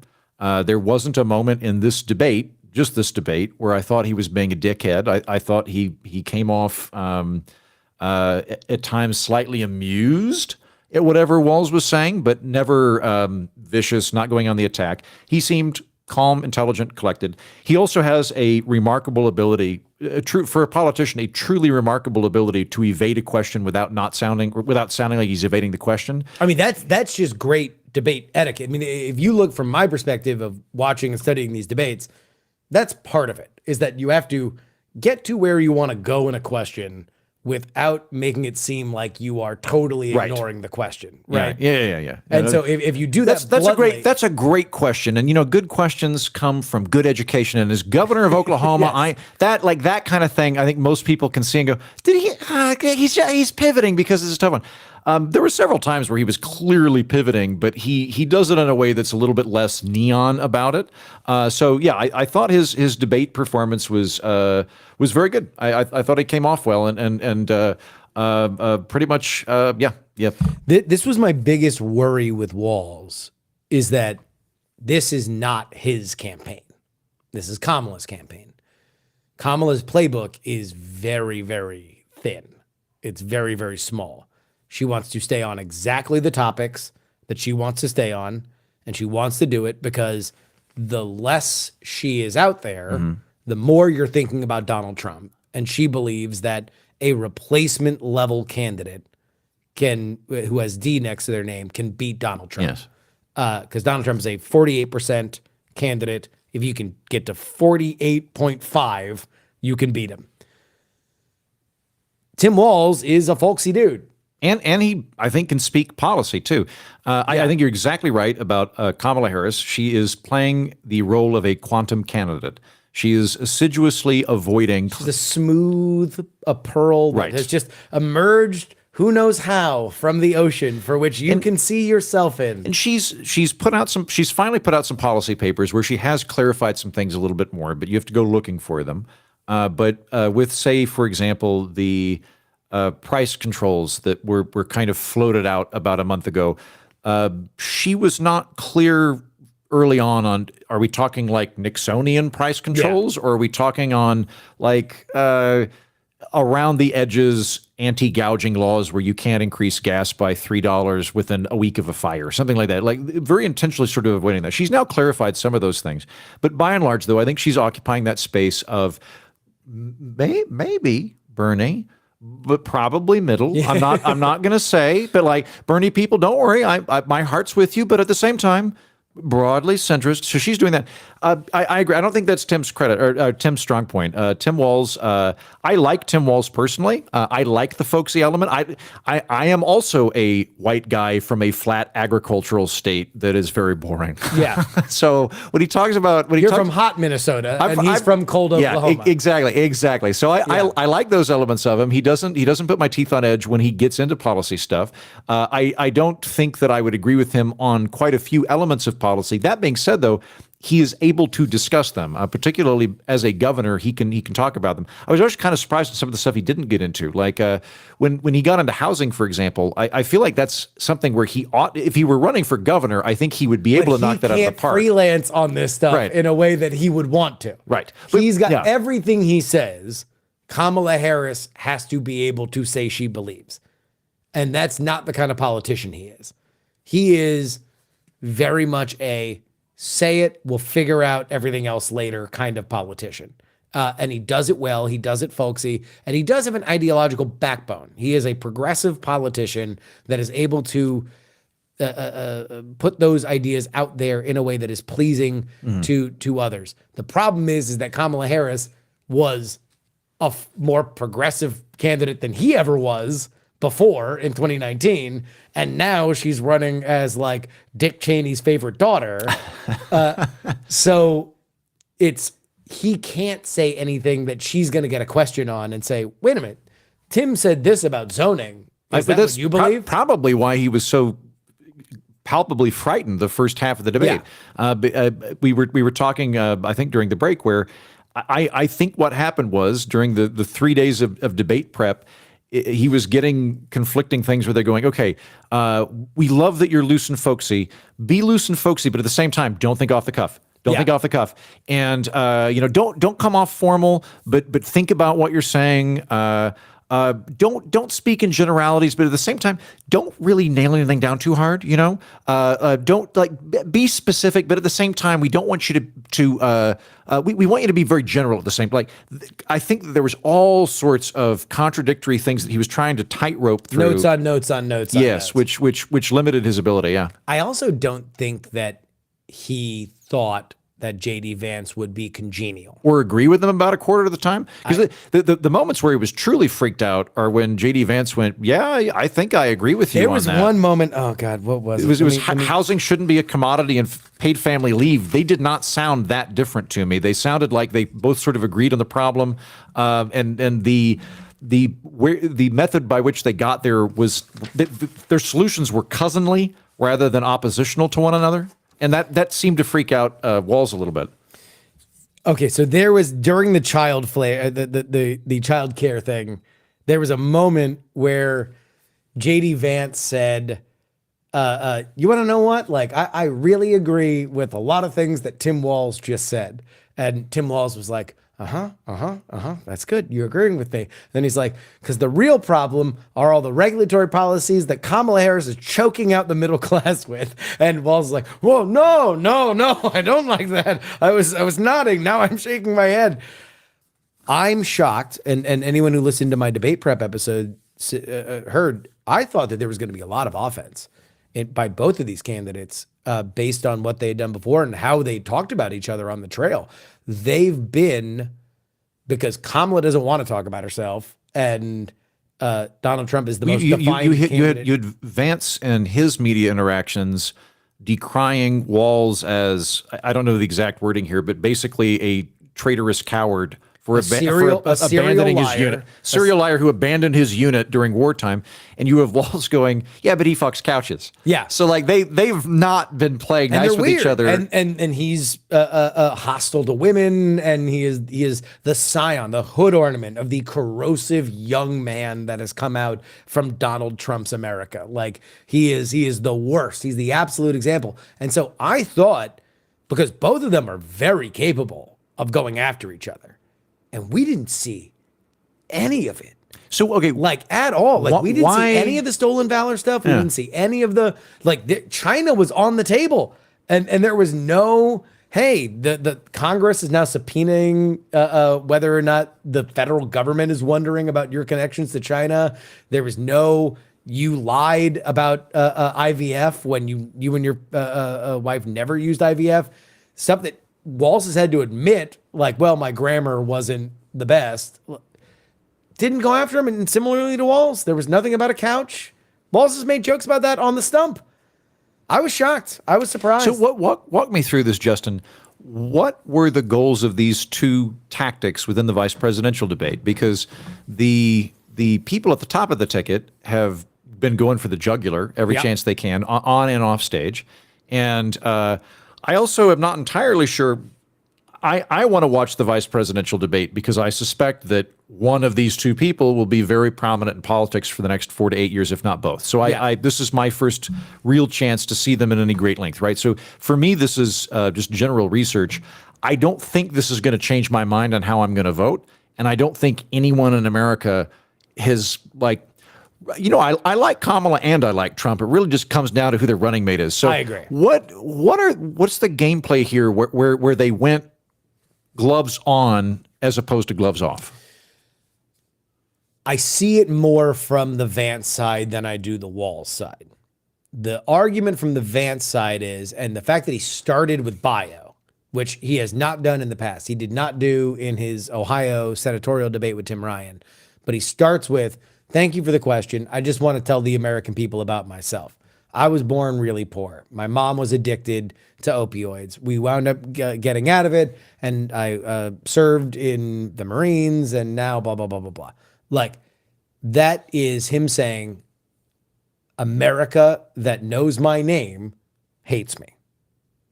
I've got one chance at the top of the debate to introduce who I am and say one big thing.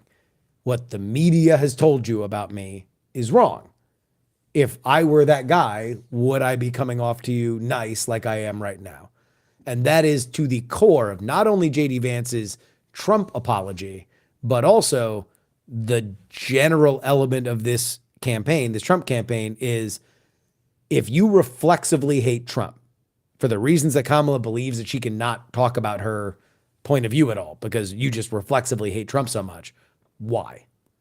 And maybe the more you see of somebody with Trump, the more you see of Trump, the more you're like, oh yeah, that guy. But with Vance, it was something different. So I get it from his perspective.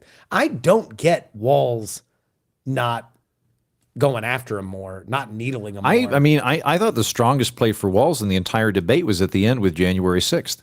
That was when Vance was really flat-footed, where Vance did a hard pivot of he can't do anything but try to foul tip. Right. There's no winning. The moderators literally go, you said you would not verify the election. Why? And he's like, well, the real question is censorship. I mean, that's that neon evasion thing. Yeah. And Tim Walz, he had a good line. He went, that is a damning omission. I think that was the phrase, or a damning non-answer, something to that effect. Yeah. And I think that he should have brought that up more. I appreciate that they occasionally meandered into actual policy discourse. That's great, but from a win the debate perspective, I think Tim could have gone a little bit stronger, a little bit more offensive. Well, I mean, or to just say, look, you're feckless. I mean, that's the thing. There was really no personal attacks like at all whatsoever, and. If the thing that comes out of this is that Tim Walz, who's already thought of as very positively, is thought of as positively, and J.D. Vance, who's thought of as very negatively, is thought about as positively, then there's only one person who really benefits. In fact, you saw this. This was a J.D. Vance line. You want to solve these issues, Kamala doesn't. There was an idea of cleaving off to voters. Tim Walz is somebody that is good. Kamala Harris is empty. Tim Walz, authentic. Kamala That's Harris, interesting. inauthentic. Providing a permission structure to like Tim Walz without liking Kamala Harris. That's a very interesting strategy. Yeah. Yeah. And that is. And to some extent, Walz was returning that with Vance. I mean, he said similar things. I think you actually want to solve the immigration problem. I don't think your boss does, that kind of thing. Yeah. Yeah. Although, like, the weird thing is, like, because I'm still trying to square the circle in my head about how the public feels about it. And the only way we're going to be able to tell is after the election. But like with Kamala, if she has a really authentic vice president, that weirdly makes her not look good because she's not somebody that is supposed to come off as inauthentic.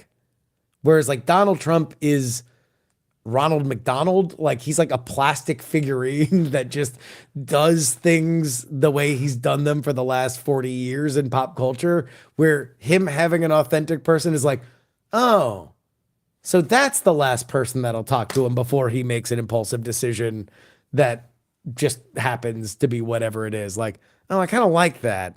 Whereas like Tim Walz, there's a reason why he was not being Tim Walz for the first half of it, because that's how he was coached. He was coached to not be like, hey, don't talk about Minnesota every answer. And it was only, he was good once he did it because that was authentically him.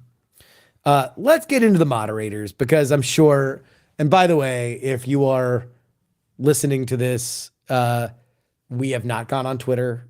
At least I haven't since the debate happened. So we don't know what the general mood of this is. The last time I did one of these, I had my entire take about how Kamala Harris had not introduced herself to the public enough. And then I went on Twitter to find out that everybody thought she had crushed it and she was the greatest debater of all time. So with all the assumption that maybe our takes would be different, my guess is that in the right, people are again complaining about the moderators. And the biggest time you saw that was J.D. Vance going after the moderators for saying that there was going to be no fact checking. We both noticed it while we were watching that Nora O'Donnell fact check That was nobody the weirdest. about That was the climate. weirdest thing. Because listeners, the exchange was moderator preps with.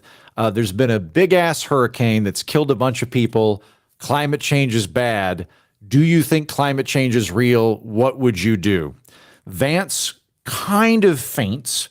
He goes, hey, we're in favor of clean air and clean water. So he doesn't quite get to the point of saying, yeah, he said the biggest thing that you can do with climate change is to not be shipping things back and right. forth from And China. he sort of soft lobs a tariffs are good. Yeah.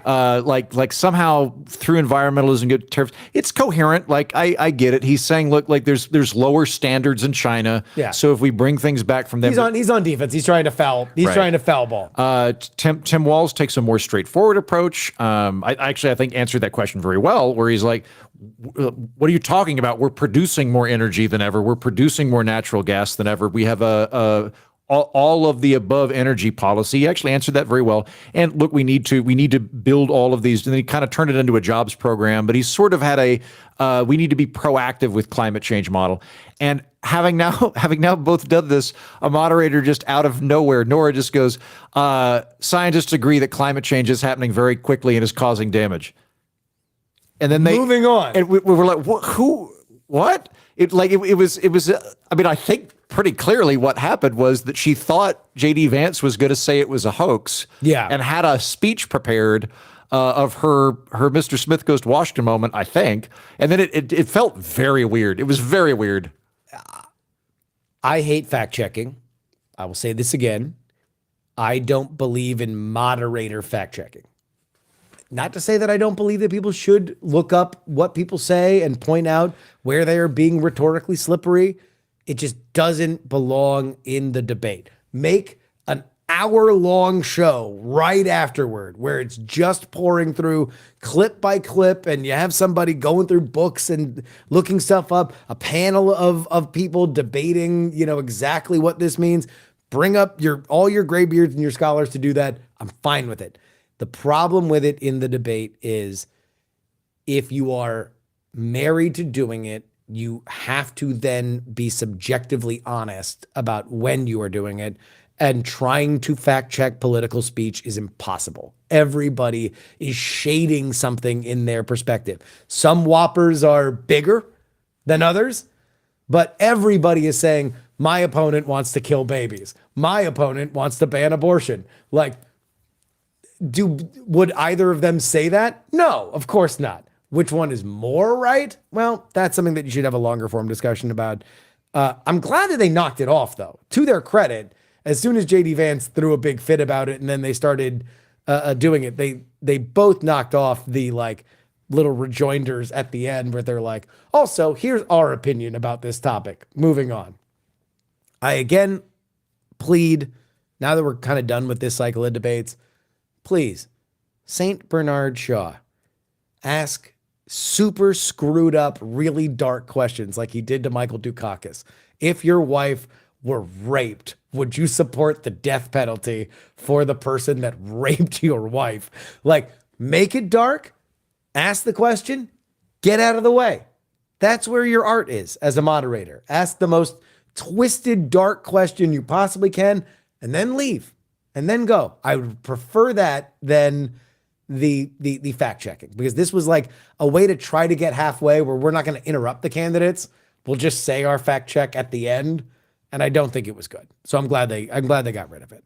What do you think about that? About fact checking during a debate? I completely agree with you on that. I think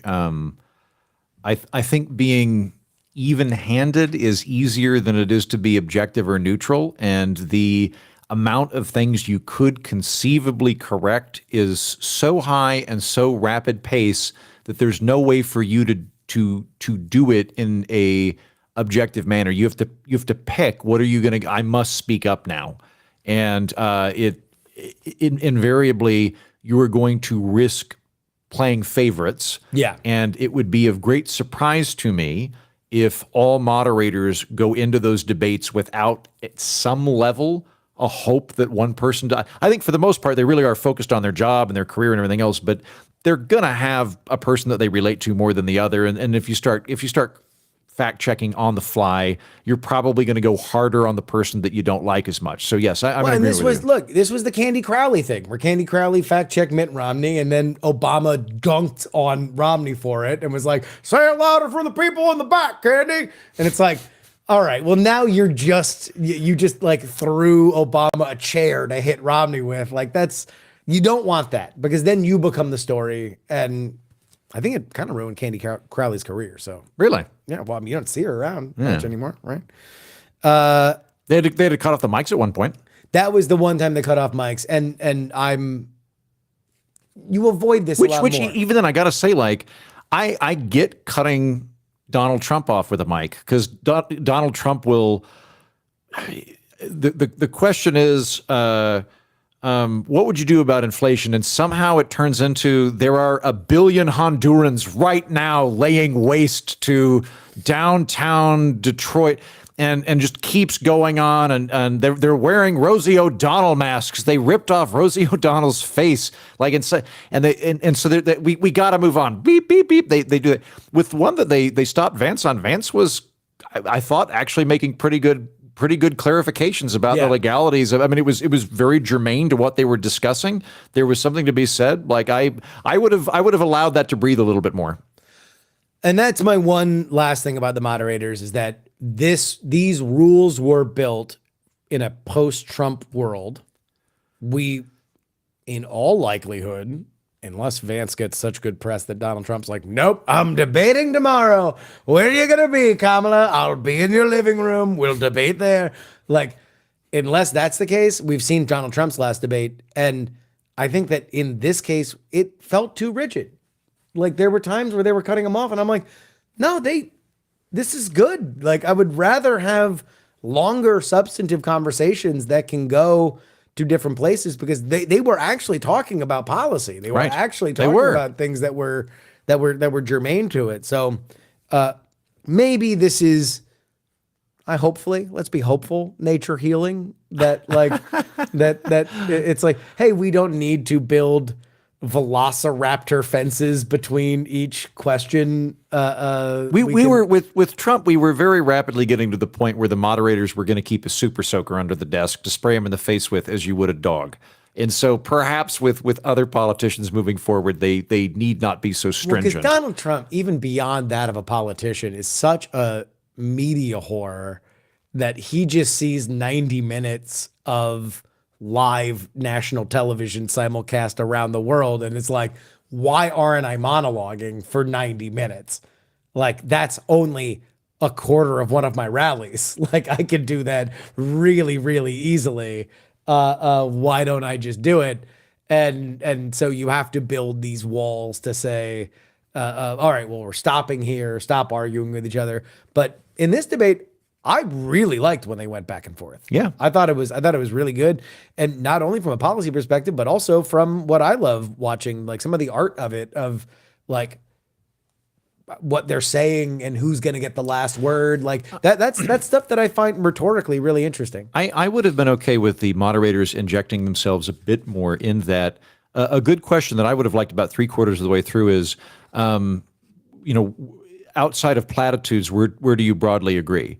Because it sounded to me like they did have some policy overlap that I hadn't anticipated. I don't think either of them were that different on the family leave, there were a couple of things like that. No, I think they almost like out and out agreed by the end of it, because Walz was like, yeah, no, I'm for all the stuff that you were saying, like grants for churches and for parents and stuff like that. Right. Like, yeah. So there wasn't an either or kind of thing. It was I 80% agree with him, but we would go with this other. We're going to go with Rocky Road.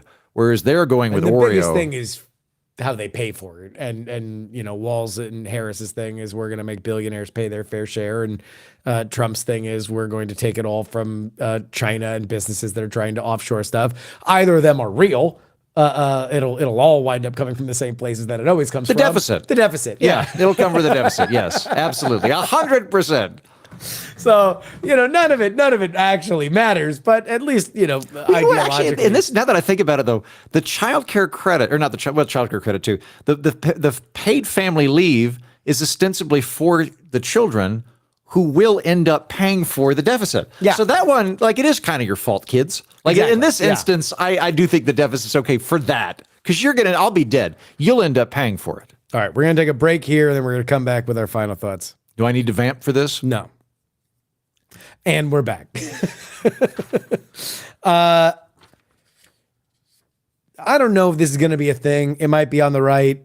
Walz, I just wrote it down. Walz saying that he's become friends with school shooters. It was clearly they'll probably clearly turn it into a some sleight of hand. dumb memes.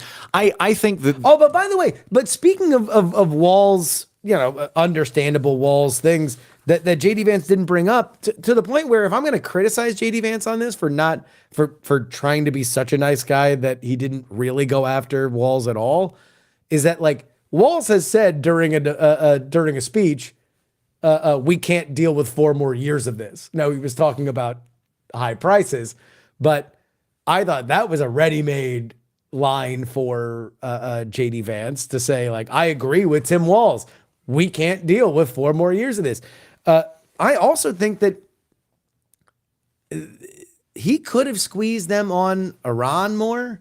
One of the things that I thought, to me is a no-brainer win for the Trump team right now is that as the Middle East is unstable, you are, I think, more right to drum up the idea of, hey, do you want your children going off to war? I served, and I'm proud to have served, but when I came back from Iraq, I had a lot of questions on why I went. How comfortable are you right now with what's happening in the Middle East, and are you willing to send your child out to serve? Now, maybe you don't right, say that. but neither of them were willing to actually have a definitive answer on that one. I mean, but you can build fear. I mean, the two things that are beneficial to Trump and Vance in Mideast tensions is number one, it totally erases the idea that Kamala Harris is this random outsider that's running for president, and on day one she's going to do all these crazy things. She's the vice president, so she's in the situation where you can't be both things. Wait, real quick, this is one of the things I felt sorry for Tim Walz on during the debate, where JD Vance did say she's the vice president. Why hasn't she already done it? What Tim Walz can't say is the vice president has no power and is a useless position. She's totally a symbolic. All vice presidents are symbolic except for Dick Cheney because he got offloaded all this stuff. But she couldn't do anything, right? So she's just sitting there as Biden's shadow. But you can't say that, though, because she's running as an incumbent. Totally erased Biden. Everything that Biden did, Kamala did. Everything that Biden did wrong, Kamala did wrong. Biden is gone. He has been Stalin 1984 erased from the memory books as far as this conversation goes. There wasn't even any of the rhetorical, the Biden-Harris agenda. It was just Kamala took out all of these Kamala had 94 executive orders to rescind all the Trump border policies. Somebody did that. Biden did that. Kamala didn't. But again, this is the position where it's like, well, you can't take credit for all the things that Biden did that Kamala wants to say without also taking the blame. But it is fascinating that there was no whiff of Biden. I think we need to come up with a new term for Biden. Like, we've got the president-elect. We've got a lame duck president. Biden is occupying a space I call technically president. He is technically president at this time. Some good Walz lines. Where are we going to drill and build houses on the same land? We're pointing out that there's not a lot of federal lands available to build houses in uptown New York City. That was a bad question too. I really didn't like that question from like look, I get the question when you introduce it from the moderators of Donald Trump has said you would use unused federal lands to build houses. What lands are you talking about?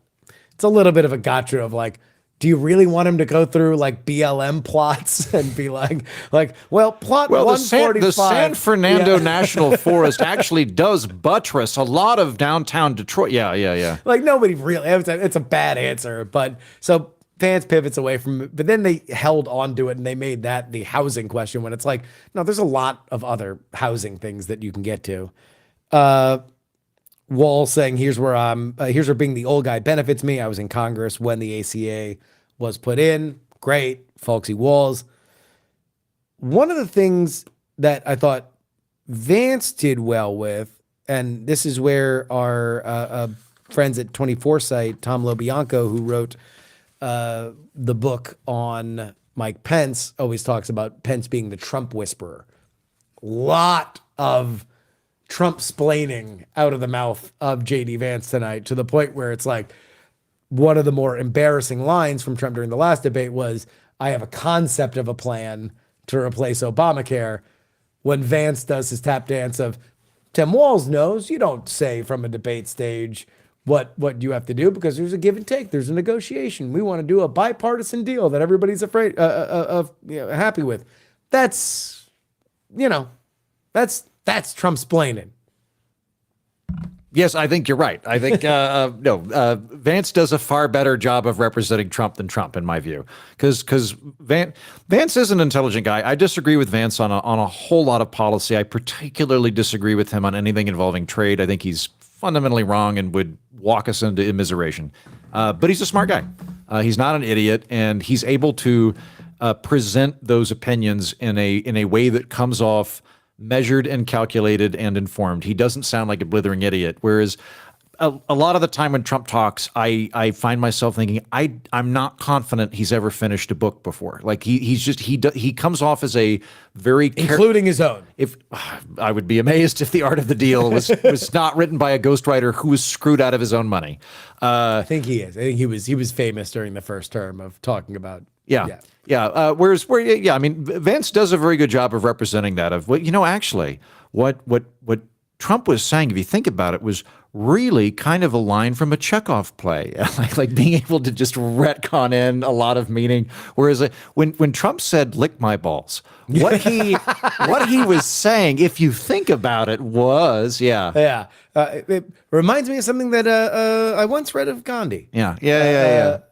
When Trump referred to the vice president as anal beads, when he was making a statement about trade in terms of bead manufacturing. When he said that Kamala Harris was mentally incompetent, what he really meant was, and that's his lane.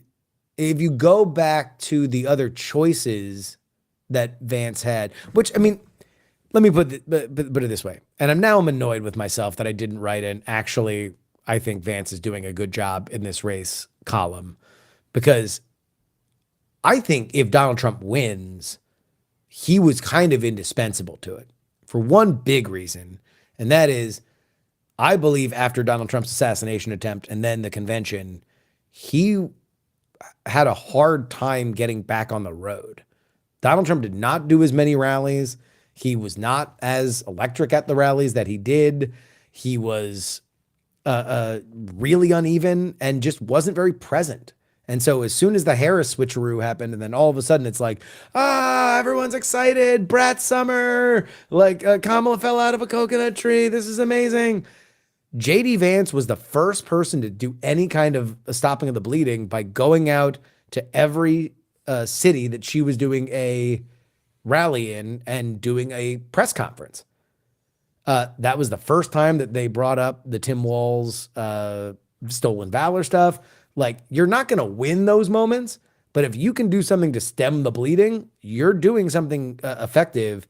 And I don't know. I thought he acquitted himself really well tonight, and so I'm upset with myself that I didn't get out the actually we're underrating J.D. Vance take before now.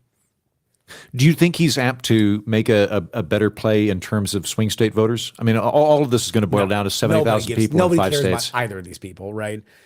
Well, I don't mean the debate. I just mean in general. Like, he's in Ohio. Ohio will probably vote for Trump. There were various lines that were thrown out that I think were emblematic of the fact that Kamala Harris and Donald Trump are really both running for president of Pennsylvania from an electoral standpoint. They're both running to be president of Pennsylvania. Ohio's not that far from Pennsylvania. There's some cultural overlap. Like, is Vance apt to have any weight whatsoever with surrounding Rust Belt states? I don't. Let me put it this way. Does he? Maybe. Are there a few people that watched tonight and they're like, they were leaning, maybe I don't vote, maybe I vote for Trump, and then they see J.D. Vance and they're like, oh, you want to know what? I like him. Or like, I feel like I was lied to by the media. He's not an asshole. I think he's good. Maybe. But do I think that that is more effective than, let's say, people for whom on a base level say in Pennsylvania, they shot Trump in Pennsylvania. I'm voting for the guy who got shot in Pennsylvania. No, I think that Donald Trump's near assassination in Pennsylvania will have more of a meaningful electoral effect on this election than the selection or performance of J.D. Vance, personally. Yeah. Now, where J.D. Vance was very effective, I think, at least in terms of how they're talked about, is enthusiasm of hardcore Democrats. Now, their vote was never in doubt, but are they going to post more because they like dunking on J.D. Vance? It's fun to dunk on J.D. Vance. Yes. Is there an electoral utility to that? Yeah, I think so. I think it was meaningful when Trump fans loved talking about Hillary Clinton, calling them deplorable. And so if that's true, then this is also true. And I don't know if this debate performance really changes that at all. You know what I'd like to see? A joint press conference between Dick Cheney and Taylor Swift on why they're endorsing Kamala. We live in that universe now. We live I thought for a long time that Taylor, I agree with you that we're never getting back. When we were running the White House, at one point we decided if you intubate protein paste into someone's anus, that counts as, it's not force feeding exactly because it's through the anus. Anyway, shake it off. Yeah. I once waterboarded Sheikh Allah Wallahi while listening to You Belong With Me. You know what? You Belong With Me was played over 5,000 times in one of the cells we detained someone in without any type of trial. So if you think about it, this is the second time you and I have worked together, Taylor. Yeah, we live in that universe now. Yeah. We live in that universe now. I thought 2016 is, I thought, and they're driving into it. Like, this is the second time that willfully the Democratic nominees for president have mentioned Dick Cheney's name with a smile on their face. That's insane to me. Like, I still can't wrap my head around that. Like, the only thing, because I agree, the only thing I can think of is we as a people must truly, truly have a really short attention span. I don't know if this is humans or Americans specifically, but like January 6th, I'm surprised at how minimal that is in this election. It comes up. It's not been completely forgotten. But January 10th, if you talk to me, I'd go, well, that's it. I mean, Donald Trump has been driven from the public square. This is it. I mean, like, even the people that like Trump are going, oh, this went too far, right? Nope, it's been 4 years. It's, really censorship if you think of amazed by that, right? So I think the same thing with Dick Cheney. Like, it's gone from Dick Cheney is a man who literally for 10 years didn't have a pulse because he had a heart pump, his body moving in one unambiguated circulation until he was able to get a heart transplant and was this kind of bald, stentorian Darth Vader neocon character. And now, because that was season 1 of Game of Thrones, Washington, and we're now on season 5. People are like, oh, I remember him. He was a really fun character. He's in favor of her? Great. Yeah. So that seems to be, it's a name. It's a big name, and I remember that guy. Yeah. He was a big deal. He's the one that butt fed some of those people while listening to the Taylor Swift album. Yeah. That's what I got into Taylor Swift. So on Friday, we have an interview with our friend Claire from Le Point, the French newspaper. But she's been out actually being a reporter, unlike us, who just sit in our pampered little points of luxury and just say, like, we read the newspaper and say, here's what I think. Mm-hmm. But she actually goes out there and talks to people. Spoiler alert for that interview. The vibes are not good for Kamala Harris in Dearborn, Michigan, with the Muslim population. And one of the things that she says, that at least in talking to people on the ground there, is that, like, the Dick Cheney thing is not a joke to them. Like, they very much harbor a grudge to Dick Cheney and the way that the Bush administration cracked down, back when censorship laws and federal overreach was about targeting Muslims, they very much have not forgotten about that. And it is part of the pile-on of why some of them, according to Claire, and you'll hear her in her own words on Friday, are openly hostile to Harris and actively want her to lose. But that's the crazy thing. Is it possible then that Dick Cheney will win the election for Trump? That's a possibility then, that there's enough, if there's enough swing voters or otherwise Democratic, Arabic or Muslim voters in Michigan that decide to sit it out or vote third party due to Dick Cheney, that he could end up swaying the election? I can only imagine that in the minds of the Harris-Walz campaign, they have said, whatever we do with Muslims in Michigan is what it is, via con Dios, or whatever the Arabic version of that is. No, I can't remember. Assalamu alaikum. Assalamu alaikum. But we would rather, our more persuadable voters are never Trumpers in the Detroit suburbs, in Auburn Hills or whatever. People that used to be, I will vote for the Republican for the tax cuts. And now that Donald Trump is so odious. Yeah. And they're like, oh, Dick Cheney, he was one of the last Republicans I liked. Fair. I think demographically that's probably right. I don't have the numbers in front of me, but my guess is that if you're looking at swing states combined and you're looking at Muslim voters who may not vote Democrat versus pearl-clutching Republican suburbanites, my guess is there's a lot more pearl-clutching Republican suburbanites that would be potentially offended by Trump. And I add, I do not like his trade policy at all. My guess is that there's a lot of older Republicans that are in that Never Trumper camp that are like, wait, 20%, what? That would go, okay, I guess Harris is now the pro-trade candidate? Yeah, with that kind of stuff, it's like, it's so interesting what we cherry pick from the Trump, like the 4 years that we have a record of Trump, right? Like, there is no shared truth there. There's no the economy was really good. People were really happy about the economy. COVID happened. We can have our conversations about COVID, but nobody really wants to have an in-depth conversation about COVID because, Donald Trump's biggest unpopular thing at the time was he was being too laissez-faire, but you can make an argument that his laissez-fairness compared to Europe is part of the reason why our economy recovered faster. And the Democratic solution was more lockdowns, which is now very, very unpopular. Right. So everyone's just like, COVID, yada, yada, yada. And then January 6th, awful, right? So now Trump, Vance are like, economy, the best, the greatest thing that ever happened. And now the economy sucks, so let's get back to the economy. Whereas on the other side, it's like, and that's with the tariffs. It's not like he was saying the same stuff then about the tariffs, and then the economy was good. So it's like the idea that it will tank the economy now is interesting. But correct me on this. Yeah. He's been saying that he wants to raise tariffs by 10 or 20%.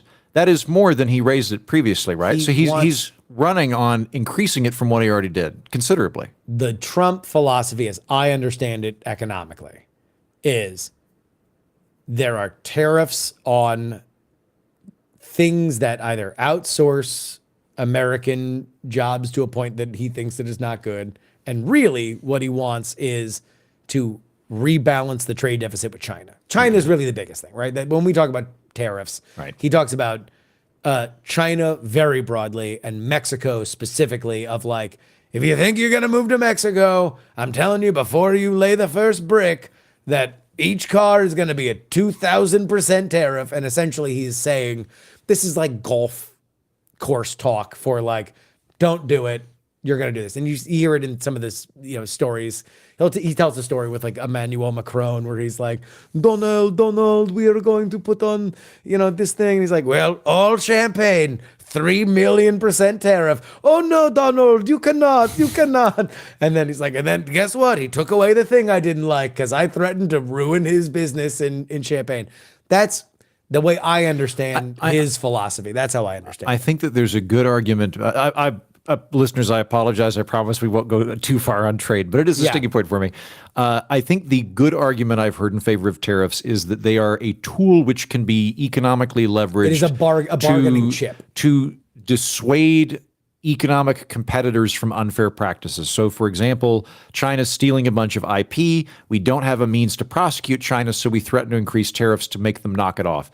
Okay, I think that there's a good argument to be made there, but I don't think that's what Trump or certainly Vance were talking about tonight. Vance at no point said anything like that. There was no implication that tariffs are a temporary phenomenon in order to exact good policies out of our opponents. It was very much a permanent thing in order to preclude capital from leaving the country or labor from being outsourced, a kind of permanent protectionist barrier in order to try to build up domestic policy. And that I think is what Trump and Vance are saying. Yeah. I mean, again, with Trump, who knows? You know, that is the gift and the curse of big chungus. So recently I got invited to give a talk at the Royal Scots Club right before I came back from Scotland. And so many of the questions that I answered, I had to go, okay, here's what could be a good faith Trump argument in terms of like when foreign policy. I'm like, Trump could be a Kissinger-style realist who is concerned with power play and for that reason is looking to limit America's footprint in Europe as opposed to a robust liberal internationalist perspective like the neocons. So you might see this break where Kamala's more in the neocon thing and Trump is more of a realist Mearsheimer camp. Also possible, he just thinks people respect his balls. Like I don't know. Because he'll kind of go both. It's because they respect me. It's because they respect me. It's like, okay, now he's going with the big dick thing. Yeah. It's hard to tell. It's really hard to tell. I mean, and that's the thing. If only we had some sort of erudite hillbilly from a Rust Belt that could give lip to these conundrums. Explain what is happening. All right. Any final thoughts? None. All right. Andrew Heaton, the Political Orphanage. Very glad you're back. Of course, we have the We're Not Wrong show. Well, we'll be talking about this with Jen Briney, so we'll get Jen Briney's thoughts tomorrow. But good to chat with you. Good to chat to you. Good to be back. All right, friends. That's it. We're out. We're done, and we're out. Thank you guys so much. It's been fun. I'll be back at streaming at some point. And yeah. I've just felt my jet lag hit so hard. I'm gonna. Oh, did you? Yeah. I could feel my brain melt there at the end. Oh my God. I know this. It's like all of a sudden it's just like the room closed.